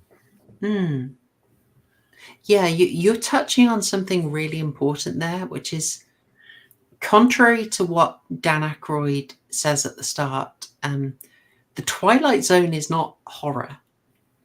Like, you turned up each week and you didn't know what it was going to serve you. It might be sci-fi, it might be horror, it might be just a kind of sweet tale. There's a really lovely one. It's maybe about the third episode, where it's about a guy who finds himself traveling back to his childhood home 40 years ago, and sort of realizing that in reliving his childhood, he realizes he needs to take some of the hard knocks that he had because they turn him into a responsible adult. And it's the Twilight Zone was never one genre. So it is kind of appropriate for the movie to throw something in that is extremely non-horror. You got it, Dr. Prepper walking. Oh, there you go. Oh, I love that. I love the malt shop as well. That was so amazing. Just the way they talk about this guy, he makes the malts with 3 scoops. Love it. I mean, 2 scoops is presidential. Imagine getting 3. That's brilliant stuff. Yeah, I love that episode so much. Sorry, I could go on a tangent about the original series. I've got a lot of love for it. Yeah, so including the sweet side of it does actually make it a lot more representative of the Twilight Zone. It's bringing all the different parts in that it was famous for. At the start, Mr. Conroy, it's quite nice. You get a reason why he's so bitter. He's not just a grumpy old man for no reason.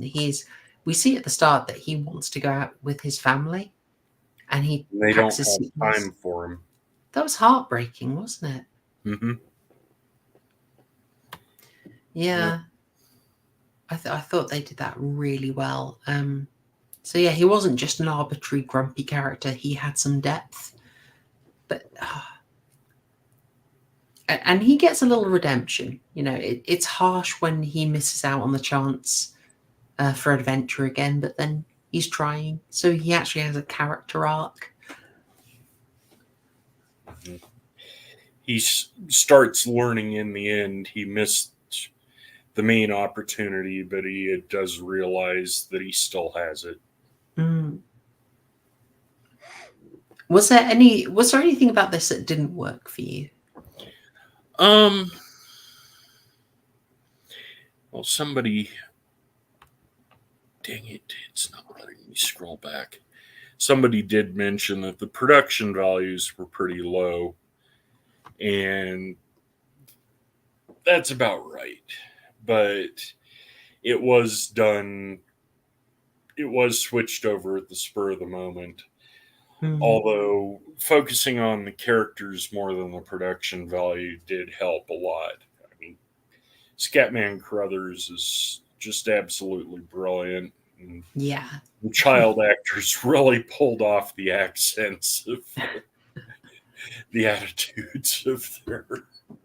So I guess it's just this the swashbuckling kid was too much for me. He, as I say, he sounds like an American YouTuber doing a Harry Potter parody.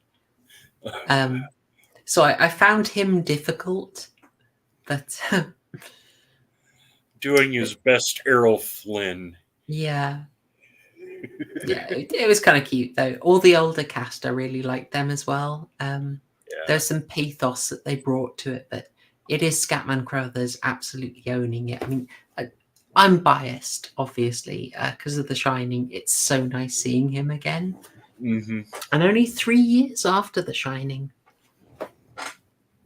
Yeah, and 3 years after that, 1986, he died of cancer and pneumonia as a side effect of cancer.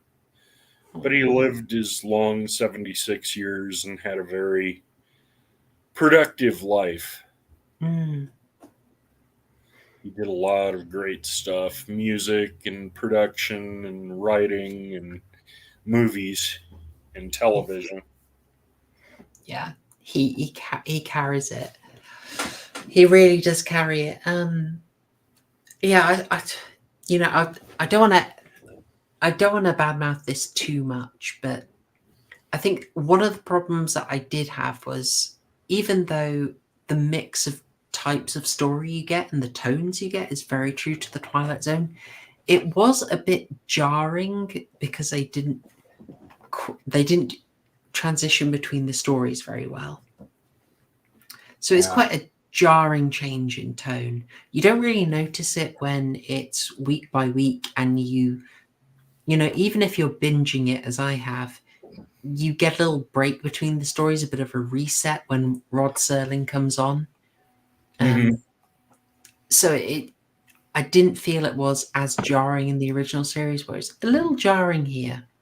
So it's a little bit jarring, but like you said, they cut a lot of the Frames story out. Could have done better with the transitions. Yeah, that would have helped a little bit, definitely. That's sort of all I had on that. So should we talk about the insanity of the Joe Dante segment? Oh yeah, I will let you have the fun.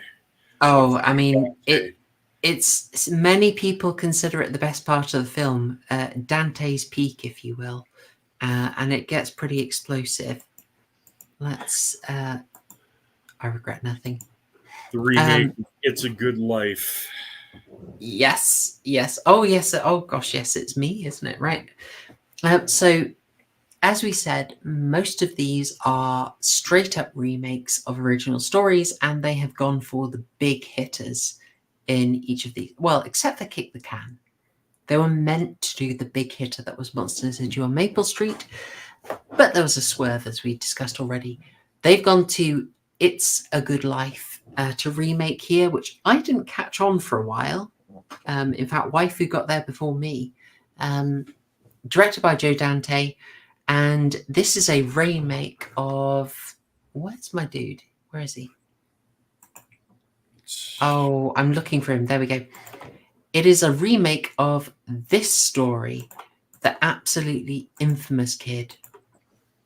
You will probably know it if you've watched Best of Twilight Zone episodes. You may know it if you enjoy Devon Stack's channel.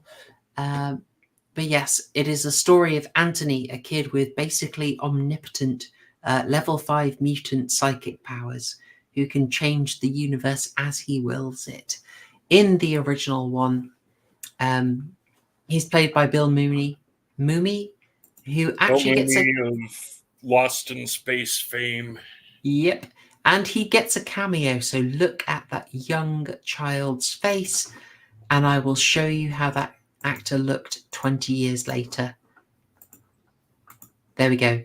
Playing a belligerent drunk in the bar. basically. Mm-hmm.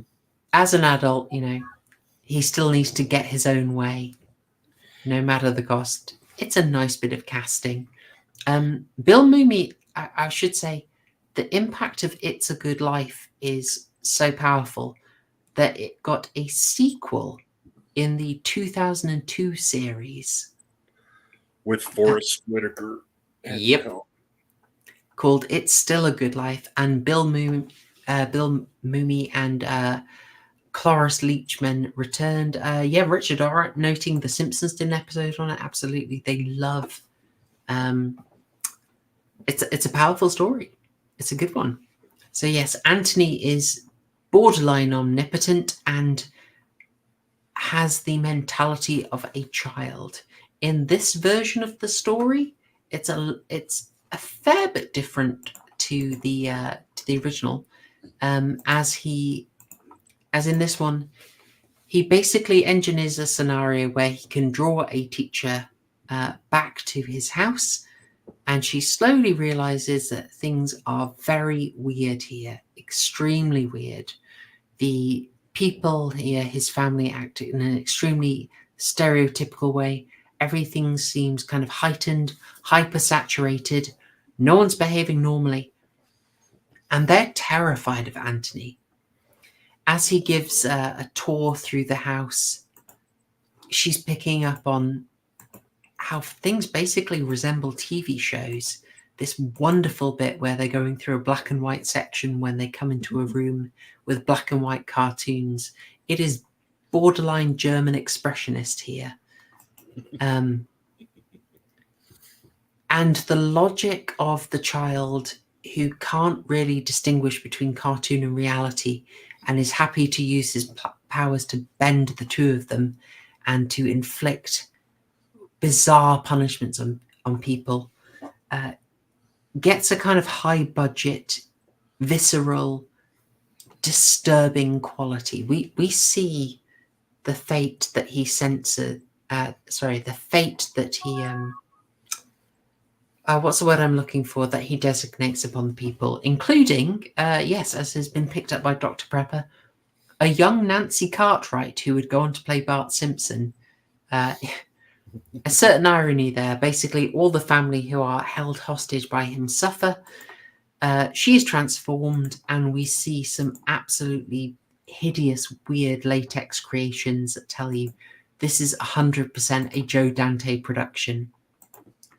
It's got a kind of Who Framed Roger Rabbit feel, but far, far more disturbing. I'll show you the front end of this. We see the woman put into the cartoon world, and it seems weird and a bit off-putting, but then bringing the cartoon into the real world is so much worse. The front end of this, let's see if I can find it. And Uncle Walt pulling the regular rabbit and then being forced to pull the mutant rabbit out. That was terrifying as a kid. Yeah, this thing is just I tell you what, I'll go back to the title screen of this because because I hate that thing. It's so creepy. But I included Uncle Walt, played by Kevin McCarthy, who we of course love for Invasion of the Body Snatchers. Him pulling the mutant rabbit out. It's a beautifully planned scare. But anyway, the family live in absolute fear of Anthony. They hint that he's killed his own family. And the teacher, having failed to escape, I'll get that up because it's some really good symbolism, actually. I'll overanalyze this in a second. The teacher realizes that she needs to stay and basically show Anthony the way. He needs discipline, and she will stick with him and keep him in line. After some really disturbing imagery, we end on something kind of like a wholesome moral message. Moral message, you need to learn to master it before it masters you, kind of statement. Yeah, basically children need guidance and discipline. You aren't being good to them if you give them everything they want all the time. They have to be guided and loved and cared for. It's yeah, it's a moral message. It's a tender message. It's quite nice, really. I liked it. Murgoot, what did you think of the "It's a Good Life" segment? Yes, based message, absolutely based message. And before I make any other comment, Dr. Prepper, yes, Kathleen Quinlan is very hot. Chat, I'm not saying you have to give us the verdict, but it'll be interesting. I enjoyed it. It didn't enchant me the way it did as a kid. When I first saw it, it terrified the crap out of me. But now that I look at it, it is a bit dated, but the practicals are incredible. You can tell Dante overspent his budget on the rubber monsters, but just the way the house is constructed, and he did a very good job ratcheting up the fear, and it was a lot of fun too, just seeing that. But it's not my favorite out of the episode. It is one of the more memorable. The mutant rabbit and the cartoon monster are just out of this world. Yeah. I mean, so your early memory of this, did you see it quite young as a child? If you remember it being super scary back in the day? I was 12 or 13 when I saw it in the theater. I imagine you'd brick it if you saw this segment when you were 12. I didn't brick it, but it did spook me. I didn't have to close my eyes or anything, but it was very scary at the time. Now, with everything else that I've seen, no, it doesn't scare me the way it used to. It's a lot more subtle just because of the way the message is set up. And the changes from the original.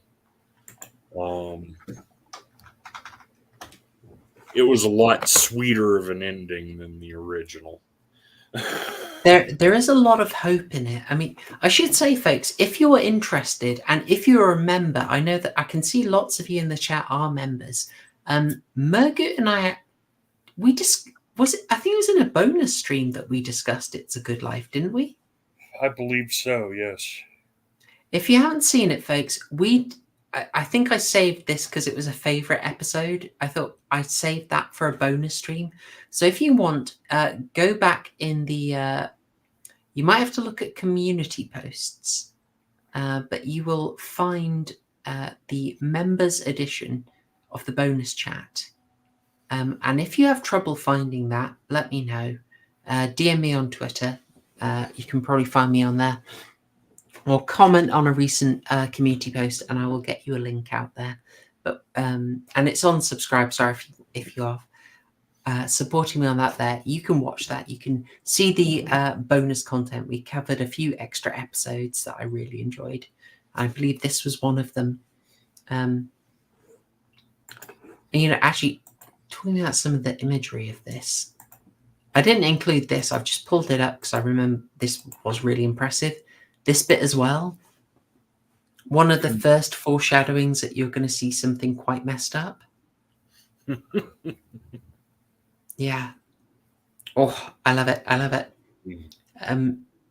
Just the simplicity of initially this character, who I think is meant to be his sister, is just seen from the back watching the TV, and then kind of too close to it with only the eyes in sight, looking weirdly fixated, and then the mouth is gone. Oh, it's great imagery. It's great uncanny imagery. And the teacher never sees it. She never sees from this angle, but we do. And I think this is one of those things that have stuck in the cultural imagination. As when I Googled this movie, this image came up a lot. I like this. Yeah. The end react. I am glad you like the bonus stream. It's fun. There are more on the way. There are more on the way. Trust me. Yeah. So I totally agree with you. I think Dante probably did blow the budget on the practical effects, but my goodness, they're effective. I might get this hideous creation up again because it's just nightmarish. And then on to segment 4, Nightmare at 20,000 Feet. Mm. And hold on, Murgoot. You're far too efficient here. We haven't been pretentious yet. I've got a massive reach to feed in here. Okay. I was just thinking of Super Nanny. Oh yeah, we're gonna get we're on the naughty step, guaranteed. All right. But just quickly, this was something I noticed.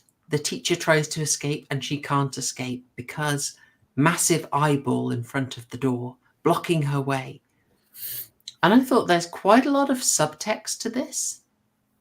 And this is kind of the similar subtext that you get in Michelle Haneke's Funny Games, where one of the killers explicitly says he can't put the family out of their misery because they aren't at feature length yet. This is like, this eye is us. We're keeping her there because we need to see what happens. We want to see the suffering. That eyeball, it's our eyeball. It's your eyeball. It's our eyeball. What do you reckon? Good reach. Thank you. We've got to get one in. All right, section 4. And over to you, I think. Okay, Nightmare at 20,000 Feet. John Lithgow playing the part that William Shatner made famous. He's the nervous flyer. Segment was directed by George Miller, again. Written by Richard Matheson, again. They're flying through a violent thunderstorm, and a nervous flyer, he's in the bathroom freaking out, having a panic attack. And the flight attendants come and knock on the door. We've hit rough weather. We have to get you to your seat. Just a minute, as he freaks out. They manage to get him to a seat and in blankets with a pillow, and they try and talk him down. And he pulls out a cigarette. Of course, for those of you who remember the 70s and 80s, you could smoke on flights, except when the weather was bad, turbulence and landing. And the annoying little girl who's there to make him even more nervous tells him he's bad and he should put it out. And the guy in front of him stares him down and he puts it out. And he looks out the window and sees one of the engines having a problem and thinks he sees something out there. And he shuts the shade and shivers, and then he opens up the shade again and he definitely sees something out there tearing the engine apart. And he starts making a stir, and the little girl annoys him some more, freaks him out even more. And then he opens it again, and it's definitely a creature, and he full freaks out, and bedlam ensues, and he's tackled by the fat man and the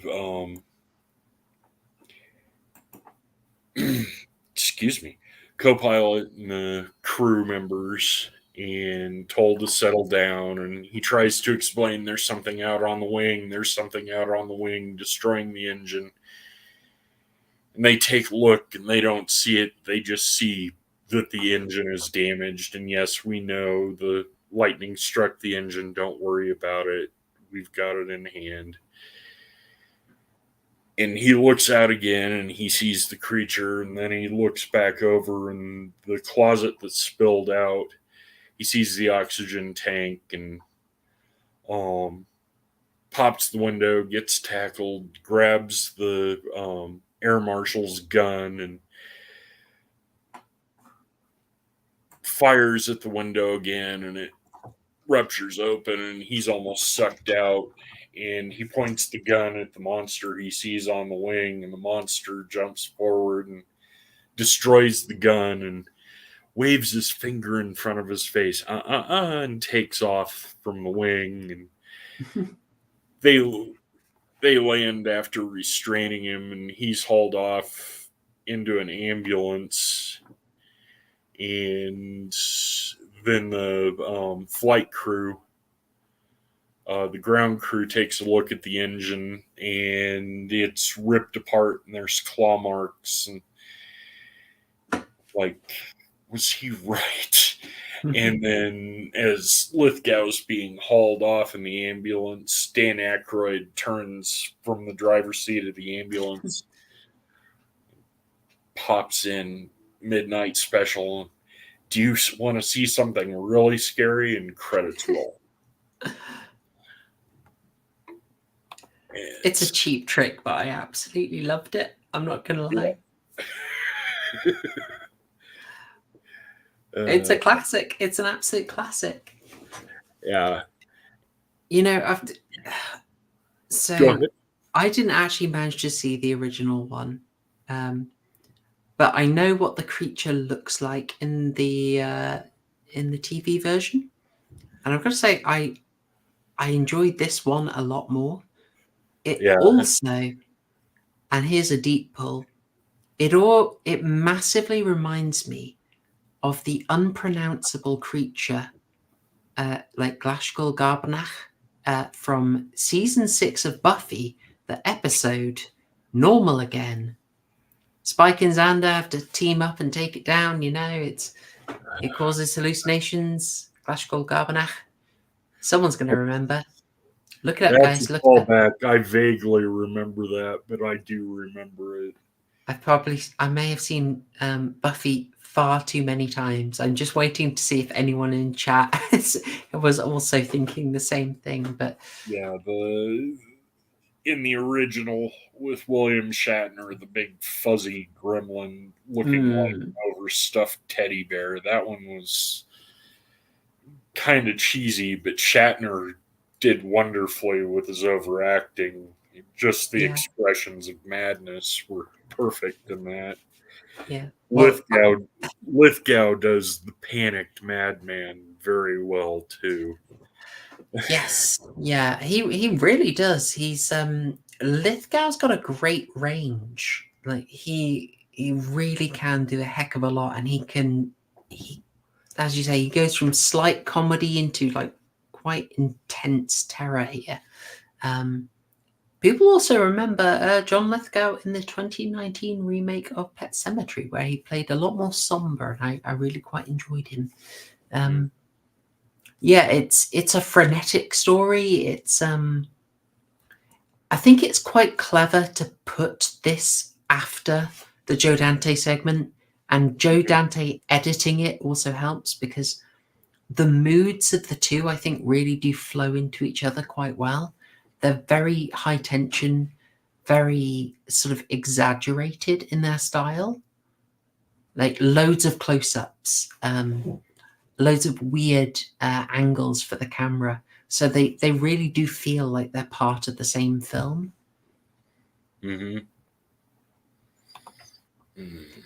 Sorry, I was just looking something up. Oh, it's fine. That there's always loads to look up with this. I was going to say the comparisons to the Shatner. Maybe if we hold off on that, because something I do want to do is we'll probably do this as a bonus stream, but is a comparison of the 3 times Twilight Zone told this story. Because there's the Shatner, there's the Lithgow, and this channel's #1 good boy, who we've never said a bad word about, Jordan Peele, covered it and remade it in 2019. Although Enough his said version, about that for now. his version is Nightmare at 30,000 feet, so it's 10,000 feet higher, so it's betterer. The And higher it's the fairly maybe it's different. inflation having an effect on altitude. I don't know, but Peel does a Peel twist with it and changes it radically. oh, does it? I have not looked into it. I just know it was remade. I haven't gone near the Peel version. Yeah, it's a Peel twist. Let's just say that. They get off the plane and then cops shoot them. No. Okay. All right. Fine. Okay. Yeah, I struggled with this one. It had a high intensity. I liked that. It had really high energy. Weird. The weird touches as well, like the kid. The little girl who was written like she was an adult and had the creepy doll as well was a very odd choice. The precocious child with the overbearing mother who was actually trying to sleep everything off so she didn't have to deal with the precocious child. I was thinking that the guy who played the Sky Marshal, Charles Knapp, I was wondering if he was the same guy who turned up in Carlito's Way, as he's a rather noticeable chap, but it looks like I'm wrong. Yes, I don't think it was him. Never mind, I had to check. I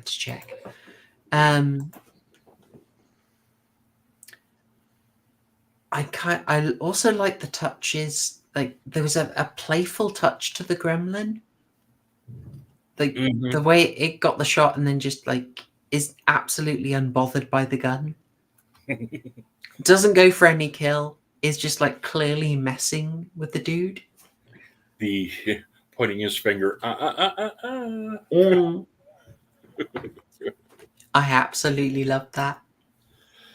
Yeah. But other than that, I'll be honest, I struggle to know what to say about this one. Well, it was well done remake. I mean, it was very well done. The addition of the kid wasn't really needed, but it did add to the tension and just the abject insanity of what's going on. She alone would be enough to make me a nervous flyer. Yeah, it was probably a good choice to play it the way you said, like pure terror. I think would be an awkward mix. I mean, with this particular story, you could probably do it, but it would. I don't know. I think George Miller is obviously a bit more interested in something which is more exaggerated and does have a bit more of that comedy horror tone to it. I liked one of the production details I read, which is that John Lithgow was basically timing his performance to react to lightning that was being played. But the effects guy, the lighting guy, kept getting his timing wrong. So John Lithgow was like offbeat constantly, and he said that made him more tense. So I was like, oh, it turned out pretty well. It's got good frenetic energy. It definitely did it a heck of a lot better than Shadow in the Cloud, let me tell you that. Oh, yeah. Okay. I know. Thank you for that flashback. Oh, if you remember when we covered that, I said that was like, it was like the later Resident Evil movies meets Nightmare at 20,000 Feet. Yeah. Well, Harrian's reaction was still the best part of that entire thing. So I think that Harrian was broken by that movie. That's the way I explain his lack of David Lynch appreciation. I'll just read here from Kim Newman here. Kim Newman was not a fan of this movie, I'll be honest with you. But he says the only part of the movie to crawl out of the marshmallow swamp, what phrasing, is George Miller's paranoid reading of Richard Matheson's Nightmare at 20,000 Feet, with John Lithgow as an airborne neurotic who spots a gremlin tearing at the plane's wing during a storm. Briefly, Miller fulfills a promise of introductory rhetoric. Do you want to see something really scary? That's pretty high praise from Newman, who I found is generally a lot more critical. Yeah. I think they could have pushed the horror a lot more, but then maybe it wouldn't have felt as Twilight Zone-y, and I ended up really enjoying the playful nature of the gremlin. Well, in the original with Shatner, the gremlin pressed his face up against the window, and that was comedic, intentionally or not. This one brought the comedy to it, which was a nice touch. It's nice, and it does help. How can I say? There's a thing in horror where you will often start to ask, why would the monster do this? Why would they behave this way? And it's frequently to allow a monster to come in, do a quick scare, and go away before you're ready to, start killing the characters en masse. And it can be a logical problem if you like to overthink horror movies. Not that any of us here do that ever, no. But having a monster who is just sardonic and messing with people really does give you the perfect excuse to do that.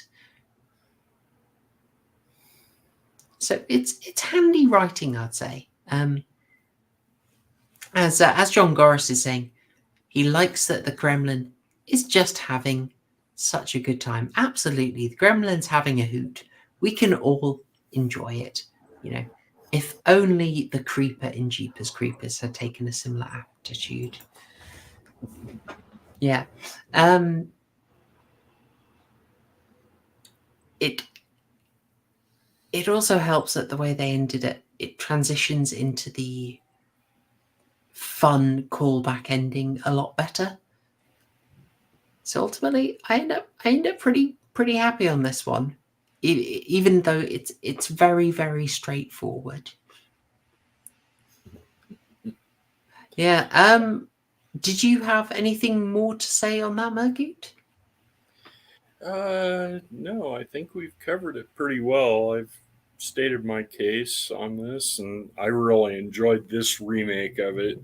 I thought it was actually better than the original one, just because the monster was not a deformed teddy bear, and Lithgow does Madman just as effectively as Shatner does. Yeah.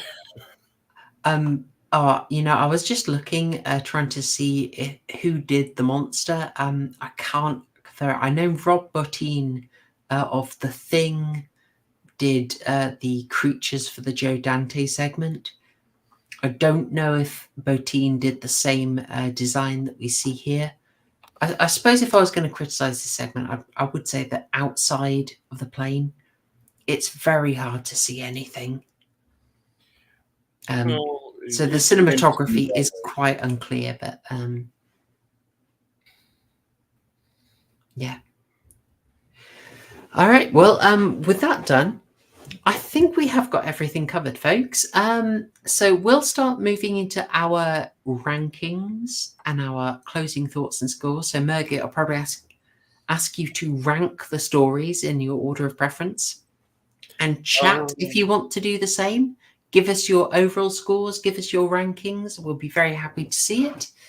And I don't think we gave a spoiler warning, but if you stuck in and you didn't watch this already, maybe you're intrigued to. All right, so let's see those scores come in, folks. I'll be interested in scores and rankings.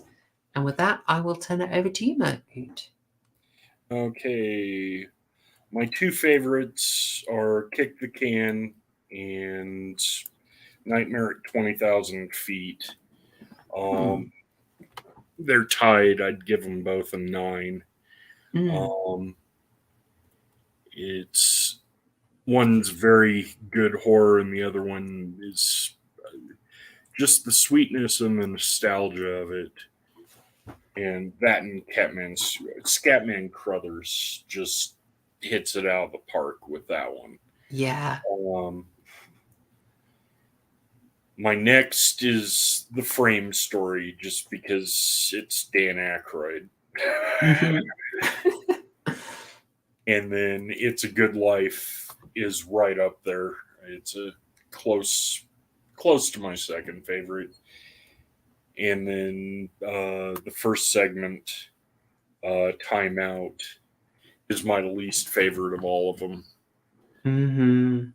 Absolutely. Okay, interesting, right? We've got a mixed bag score from Eadwolf.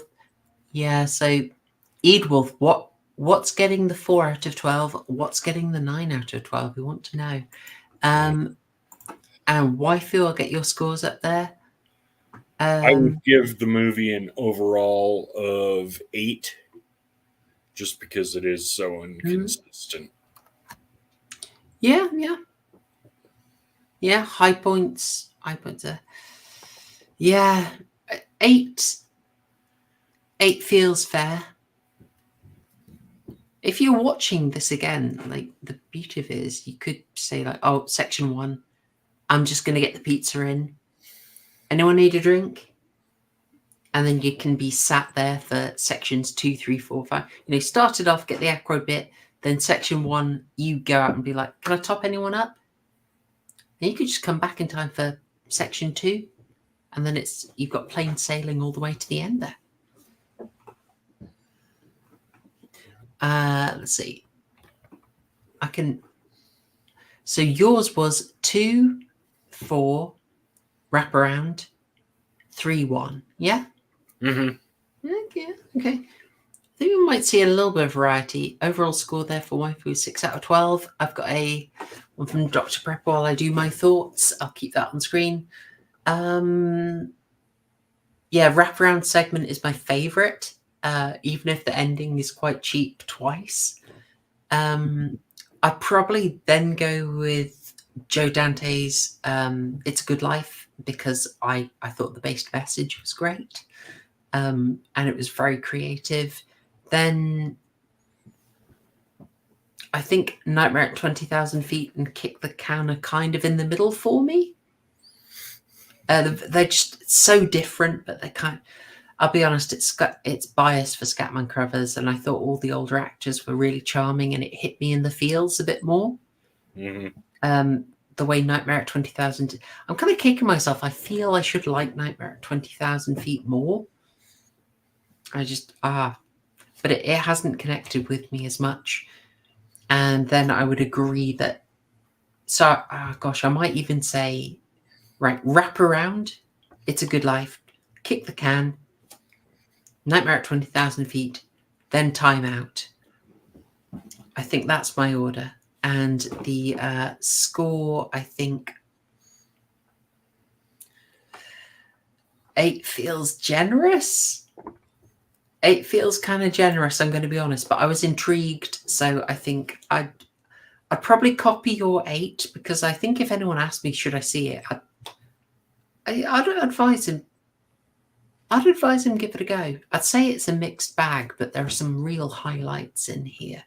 So 7.5/8, I think seems fair. No ketchup, obviously. Some of the burgers, I think, quite charred and badly cut. And a lot of chili sauce, unexpected chili sauce, because it was a lot spicier than I thought it would be. How can I say? We got an 8 and 12 burger meal. Let's see. Yeah. I think we're seeing the order may be quite different to a lot of the other commentary on it I've seen. So I'm glad to see appreciation for the wraparound and Kick the Can. That's all good. But Well, all right, folks. Seems like we're landing sort of all over the place with this one. I'm seeing 6s. I'm seeing it go as... Yeah, I'm seeing from 6 to 8, just peaking to 9, but there's some low points getting you to 4. So, yeah, very mixed bag here, as we would expect. And you have this with anthologies. Everyone tends to say with an anthology, there's a weak segment, there's a standout segment. We will see this over and over again, folks. But I think that is everything for the moment on Twilight Zone, the movie. And therefore, I will be giving out the horror homework. Now, we are... Spicy comment there, T. Goodness me, goodness me. All right. We are switching over into a brand new month next week. I am in two minds, folks. I am going to try and see what's going to work best. We might end up doing Creepshow next week, but we should probably move on to the new topic, the new theme, the arc for August, which is a return to psychological horror. We've done psychological horror already, but it is a rich, interesting genre. And to be honest, some really cool people had some really cool films that they wanted to cover, and I'm very happy to do that. So we are returning to psychological horror. I will confirm for you this weekend the order. So it might be Creepshow, or we might be going back to psychological horror, but I will let you know. So look out for the announcement on the community page. Look out for the announcement on Twitter. If you're not following me there, you should. But before that, I will give you as much notice as I can, folks. I'll probably post it tomorrow. Before that, there is a bonus stream for everyone. I have a cheeky stream coming up this Saturday at 8 p.m. I am going to be talking about a weird theory I've got. I kind of want to do these looser, more fun, off-the-cuff, casual streams at the end of the month as a bit of a treat. And I'm going to do that covering my weird little theory about a Hollywood director who might be just a tad based. But I will go into that. I'm joined by Harry and Connor from Lotus Eaters. They are going to agree with everything I say because it's an absolutely flawless theory. There is nothing wrong with it. There's nothing to dispute. They will simply come on and say, Chloe, that's really clever of you. You're so insightful. And you can come and watch that. They will not laugh at me at all. It's going to be hoot. So we're doing that on Saturday at 8 p.m. It's going to be relaxed. End of the month, community stream. Should be fun. Maybe I'll get Connor playing Play Your Stars Right. I don't know. Can you imagine it? I'd love to see that. All right, folks. I hope you've enjoyed it. Massive thanks, Murgoot. Always good having you on. Always great being on. Thank you very much. Absolutely pleasure, man. You, like I say, we're all becoming experts in horror anthologies together. Thank you, chat. It's been nice and lively. If we get a, hopefully we also get a bonus stream for members coming out soon. I will of course let you know. But massive thanks to everyone who's supporting me via memberships, either here or on Subscribestar. It is really appreciated. My software for editing is expensive, and you guys cover it, so I really appreciate that. So I think I am bordering on rambling. We're going to get out before the 2:30 Super Nanny beating with a wrench that gets imposed, so we'll all be fine. So horror homework will be announced ASAP, probably tomorrow. I'm going to sign off with thanks to you all and say thanks, y'all. Cheers. And we should probably shill for TCG.